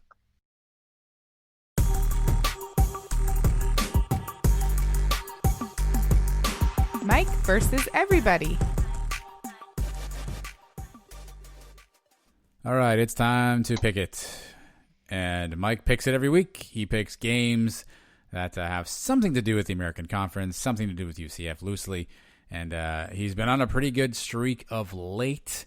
He's not shy about sharing that with you. So let's see how he feels about what happened this past weekend. Michael, how did we do? Pretty good is understating me again. I mean, I have not lost a week yet this season. Winning week, nothing but winners and breaking even. This week, again, 2-1. I won the Tulsa game over the Cows. That was an easy win. I won. I picked Tulane to cover against UCF, which they did. We had the ball down there at the 2-yard line to end the game. We could have scored, but we had decided not to. It was an 18-point game. And the game I lost was Cincinnati and SMU. And like I said, I give Cincinnati a little bit more credit now after that win. You know, SMU's offense has kind of gone downhill since the middle of the Memphis game when they lost their best receiver. They started out that game on fire, and once that kid got hurt, their offense hasn't been clicking as well. But anyway, 2-1 last week. I am 10-7 and 2 pushes on the season, so 10-7-2 for the season. And the pool tracker still in first place, even though I had a losing week there. I only went 2-3, but still holding strong. 24-16 overall for all my picks this year in the American Conference. And that, my friend, is how you pick football games. Wow. That's how you win money. Michael's winning you some money. Well, I guess, are you ready to give out some money this week? I'm ready. As long as the music is ready to roll, I'm ready to go. All right, well, let's hit the music, and we'll go to your picks. What do you got? Game number 1, East Carolina, getting 18 points on the road at Tulsa. The Pirates are coming off a bye week following a tough 3-point loss at Navy. They played that game without quarterback Holton Ahlers, who tested positive for COVID. He is back now practicing with the team, so that's got to help things. Tulsa beat the brakes off the Cows this past week. They have tough games coming up after this. They're at Navy, they have SMU, they have Tulane, they're at Houston, and they still have that makeup game with Cincinnati. Pretty tough stretch after this game. This is a classic trap game, maybe, for Tulsa. Looking ahead to that tough stretch. I think they're at home. They still pull out the win, but East Carolina puts a little scare into them for the first half, keeps things close, and 18 points is a lot of points. Maybe a little backdoor cover here by East Carolina. Tulsa wins 38-21, but the Pirates cover the 18 points.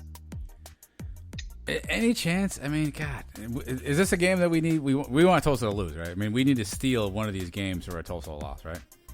Yeah, we need Tulsa to lose 3 games. So this would be great. I mentioned the tough ones they have coming up, but it'd be great if they lost one of the. And you know what? College football, that happens every year. It happened to us the last 2 years. You would say the Tulsa is to us that game you don't expect to lose coming into the season. And now Tulsa's got things rolling a little bit here, and they expect to win this game, but you never know. 18, 19, 20-year-old kids maybe get a little high on themselves, coming off a couple big wins. They just blew out the Cows, which that's not saying anything. It's not a big win. Right? But they got the win against us, and they're rolling a little bit. Maybe they take their foot off the gas a little bit here against East Carolina, and East Carolina puts a little scare into them. It's possible. I'm not going to say it'd be the biggest upset in college football history, but 18 points says it is a big upset. So I wouldn't count on it. All right. Damn it. And game number 2, Temple getting 5.5 points at Tulane. The Owls are #bad football. This is just not a good team. They gave Memphis a little bit of trouble this past week, but yeah, I use my barometer as the Cows. How do teams play against the Cows? These guys almost lost to the Cows. The Cows were going for 2 a couple weeks ago against them. They are not good. Tulane is not terrible. Tulane's not that bad. We just saw them this week. They can score some points. Their quarterback, Pratt, looks pretty good. Mm-hmm. He's a freshman, but he looks like he's got some promise there. He may be trouble for us in the future here. But the game's in New Orleans. 5.5 doesn't scare me at all. I'm taking Tulane. I think they cover the points. I think they win this game by 2 touchdowns, something like 31-17. So just if I can recap your analysis, somebody's not good and somebody's not terrible. So we got that going for us. It's interesting. You talked about East Carolina the game before, and then Temple. Those were two teams that we saw their young quarterbacks before. We saw Holton Ahlers and we saw Anthony Russo. We said the same thing you just said about Michael Pratt, which is these guys could be trouble down the road. And right now, neither of these guys have really been trouble. So those are interesting kind of storylines with both those two things. But somebody's not bad and somebody's not terrible, and somebody has to win. Let's find out who it is. Right. And I think Tulane at least wins by a touchdown, if not more. So that's game number 2. Game number 3, the AAC game of the week. Bum, bum, bum. And somehow it's only a 12 p.m. kickoff, if I have that right, which is I thought the AAC was getting better coverage these last few weeks, especially with us, 3:30 on ABC. So I don't even know what channel this game's on, but Memphis is getting 6.5 points at Cincinnati. And this, you could say, is another elimination game for Memphis. These guys need to run the table here. They don't play Tulsa. They already lost to SMU. If they lose this game, that would be 2 conference losses for them, just like us. That's very hard to overcome, especially with all the teams sitting there at the top of the conference. They struggled a little bit with Temple last week, like I just said. It was part of that, maybe a hangover from the UCF game, the big comeback. Was that maybe looking ahead to this game against Cincinnati? It's possible both of those factored in. The Bearcats, I got to say, they looked impressive in the blowout against SMU. Ritter with 4 touchdowns, 3 of those on the ground. This is a rematch of last year's title game. Remember last year, Memphis beat Cincinnati on back-to-back weeks. They played the last week of the season and they played the championship game. Seemed to have their number pretty well last year, but since he was looking a little bit better this season, I think Cincinnati finds a way to pull it out at home. But I think this is a close game. I think this is a field goal game either way. Something like 27-24. Memphis has played a few of those already this year, losing one to SMU and beating us. I'm going to take Memphis with the points, 6.5 points. But I think Cincinnati finds a way somehow to pull out the win. But give me Memphis with the points. I just get annoyed that Luke Fickell wears that shirt that says team on the back really big. Team? He's got his like game day shirt. It says team, T-E-A-M. I can't spell team. But it must be an acronym. I don't know if it's together where everybody achieves more kind of thing. I don't know. It's just annoying. Google it. You'll find it. There's no shacket, I guess. I'm not saying that means he is or isn't going to win. I'm just saying it annoys me. All right. Yeah. A lot of things about Luke Fickell annoy us, I guess, which is good because we need to develop a rivalry with some of these teams. We've got one going with the Cows. We got one going with Memphis. Cincinnati is another rivalry that we've got now over the last couple of years, which is good. It's good for the conference to have teams that we hate, right? You don't want to just play a bunch of teams you don't really care about, like Tulane and Temple and East Carolina every year. Nobody gets excited for those games. Well, let's make sure you tune in next week. You'll find out if Mike is accurate in his predictions as always, and if he's correct and you want to follow his guidance, maybe you've got some money coming your way.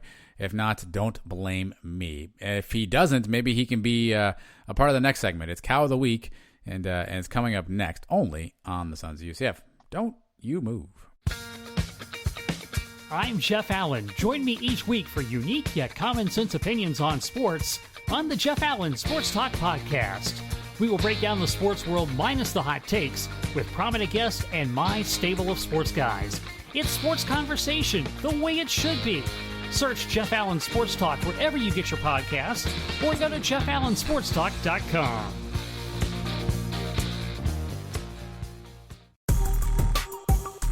This is UCF Athletic Director Danny White, and if you don't want to be the Cow of the Week, you need to listen to Adam and Mike on the Sons of UCF. Charge on. Go Knights. Let's go. Cow of the Week time. Danny White brings us in, and we talk Cows of the Week. If you're new, again, these are people or things that did something stupid, funny, foolish, idiotic, all of the above. Mike and I bring attention to them and usually laugh at their expense. Mike, why don't you kick us off? Who are you spotlighting for Cow of the Week? All right, this is something I've been sitting on now for 5 nights or whatever it was. something very personal for me because it really annoyed the crap out of me. Thursday night, my New York Football Giants have a chance to somehow, after only having won one game so far this year, find their way into first place in the NFC East. And they go on the road in Philadelphia, a place they haven't won in forever. Just a house of horrors for them over the last few years. And they are in the lead, in control of this game. All they have to do is run out the clock, and they're doing it beautifully. They're getting first downs on 10-yard runs, back-to-back runs.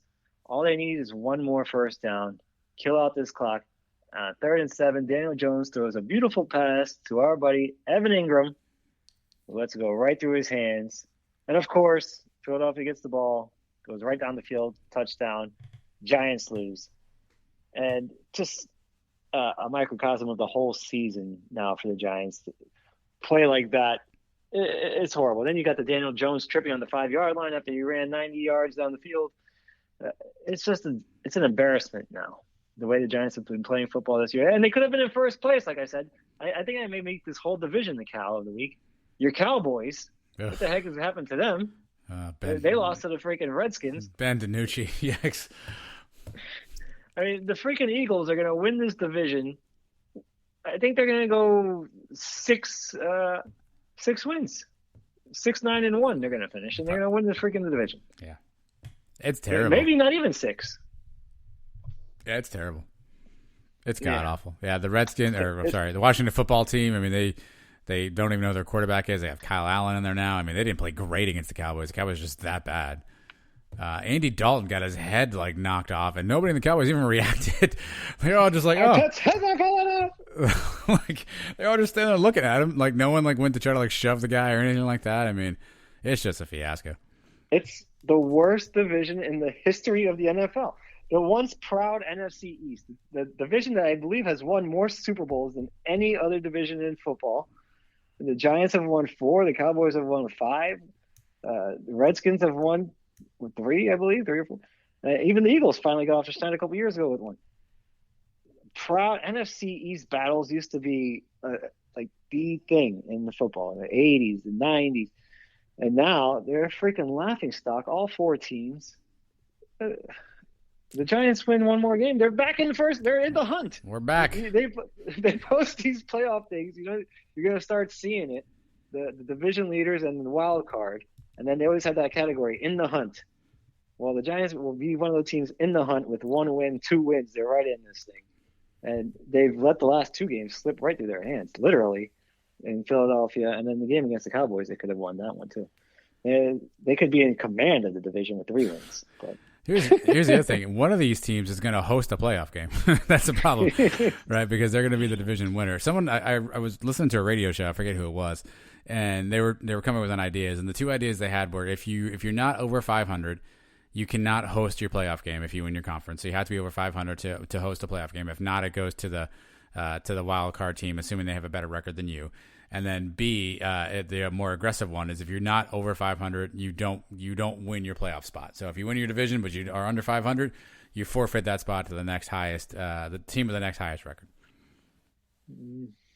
Aggressive. Yeah. Well, aggressive. I mean, if you're going to do that, then just get rid of the division. Yeah, aggressive. But there's a few gaffes this weekend. The Penn State game, Mike, I don't know if you saw that. They were cruising to a win and they score late, and then Indiana they don't go for 2, and Indiana comes back and ties it, and then ends up winning in overtime on a play where I'm not sure if the guy scored or not, but no one else is either. So I guess it's a touchdown. Go Indiana.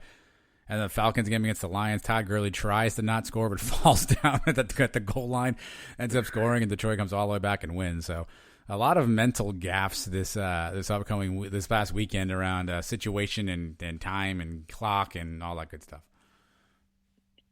Yeah, I think the Penn State, all they had to do was not score. Yes. And just get a first down, and the game would have been over. There was no way that Indiana could have come back. So they scored, giving Indiana the ball, chance to tie the game, which they did, send it up to overtime. And then you see the play that they called a successful 2-point conversion where it did not look like the guy crossed the goal line. I don't know. Or hit the pylon. Yeah. He hit the ground and the out of bounds and the pylon all at the same time. I have no idea what you do with that. Yeah. I don't feel bad for Penn State fans. I don't feel bad for Luke Hedrick, who joined us on our pregame show and told us he was going to switch the UCF game off at halftime to watch that thing. So that's what he gets. Luke hat trick. Yeah, I don't feel bad for him either. Here's my cow of the week, Mike. I don't know if you saw at some point during the UCF game. I know you weren't there, but it was on social media. UCF has this big montage play on the screen about charging on and conquering and, you know, all this other stuff, right? Very Gladiator-esque, 300-esque, like very, very cool stuff. And then the gates swing open, and what do we unveil? The Citronaut, or Squeezer, I guess. I'm not sure if it's one or the same. But he comes out, Mike, wearing this, like, costume that reminds me of that thing that's on the side of the road that blows up and moves around in the wind when you want to like promote like your business or something, that look like giant red thing that just flaps in the wind. This thing was like a plastic, like it looked like it could have been made of like bounce house material. And the guy who was there, or gal, whoever's in there, didn't seem to quite know how to walk in it. It was kind of wobbly all over the place, and it looked like we literally just went to Party City and was like, "What do you have in a giant orange?" And someone was like, "How about this one?" And they're like, "Cool." Slap some UCF on it, and or whatever, Citronaut on it, and let's trot this thing out. I'm all for us trying stuff. I know the Citronaut's a really cool idea. This Citronaut mascot, though, that's got to go. I mean, I don't even know how it was an inflatable for all intents and purposes. It wasn't even like a costume. It was embarrassing. Is this the first inflatable mascot in college football history? Boy, I hope so. I hope it's also the last one too. I mean, look, some mascots are kind of cheesy. You know, you got the Stanford tree, and you got all these other things, and you know the ibis from Miami's annoying as hell. But I mean, at least you got something there. This was an inflatable, like, yeah, we couldn't get a live action situation working here. I don't know what happened there. And usually UCF's money with these things. This thing did not look stable. Maybe they don't want it to be too much like the Syracuse orange. But I saw a video with this thing a couple of months ago. I guess maybe it was right before the season started. It looked like some weird psychedelic video where whoever produced it had to be tripping on LSD or something. When they inflated this thing from like the 50-yard line, it just popped out of the floor, and I completely forgot all about it. And then I saw him walking around the sidelines this week. You know, we don't hit on everything. Yes, sir. We don't bat 1,000. Nobody bats 1,000. And maybe he'll be making his way down to Houston this week since we're bringing out the space uniforms again. Allegedly. Nitro takes the week off, and the Squeezer makes his appearance again. Look, I'm all for us. Like I like that we're really all in on the Citronaut like throwback deal, right? We're doing all the good stuff. We're bringing out a mascot. Even I'm all in for us doing that. But this is just bad execution. And another thing I don't understand is if we're going all Citronaut, all of UCF's coaches gear all was UCF. We can't get. That's what I said earlier. We can't get a special Citronaut hat. I mean, I have a Citronaut hat. We can't get a Hypo Citronaut hat or something on the sideline. I don't understand that. Yeah, we can't get any of that stuff figured out. I don't know. Yeah, well, I don't know. I'm not going to bash them too hard. You know, sometimes I will go after UCF. I've gone after us plenty of times in Cow of the Week segment before, but they tried it. They tried something new, and they learned from it. Hey, this is the same school that had Glycerin, right? It is Glycerin. we had Nitro's girlfriend. Maybe Nitro's hanging out with oranges now. Oh boy. Yeah, look, the only thing I'm going to do is I'm going to give him a 2020 pass. Everybody seems to get the 2020 pass on things, COVID and pandemic and what was available to them. Maybe at the last minute they're like, we can't get a costume, we got to do something. And someone's like, let's just blow this thing up and put somebody inside there. And that felt like a good idea. So I'm going to give him the COVID pass and the 2020 pass on this one. But maybe next year, they have more time to plan it out. Well, I'm sure UCF will do big things. They always do. But for this week, Citronaut Man or Squeezer, whatever we call you, your costume cow of the week.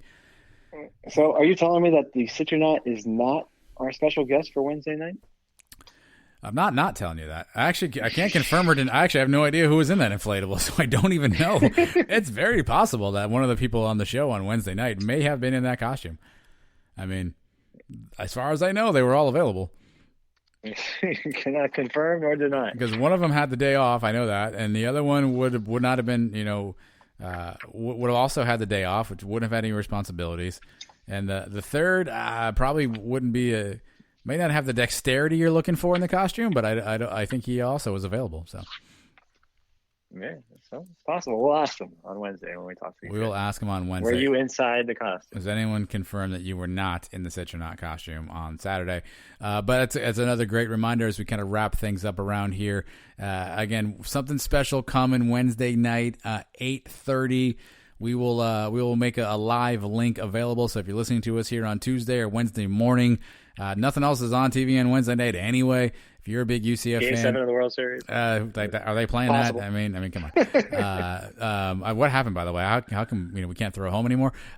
So you've got nothing else going on. You can just watch this thing for us. It'll probably go about an hour or so. Won't keep you up too long. But believe me, it's something that will be unique and special, and something you'll want to catch in, and something you can be a part of too. The cool thing about doing the live video stuff is that we can take your comments and questions live while we're doing stuff. So as you're watching this all go down, if you have questions, memories, things you want to bring up, more than happy to take all those as well. While we're at the live video stuff, make sure you get yourself comfy on Saturday, 1 p.m. for the Sons of UCF pregame show featuring Trace Trelko.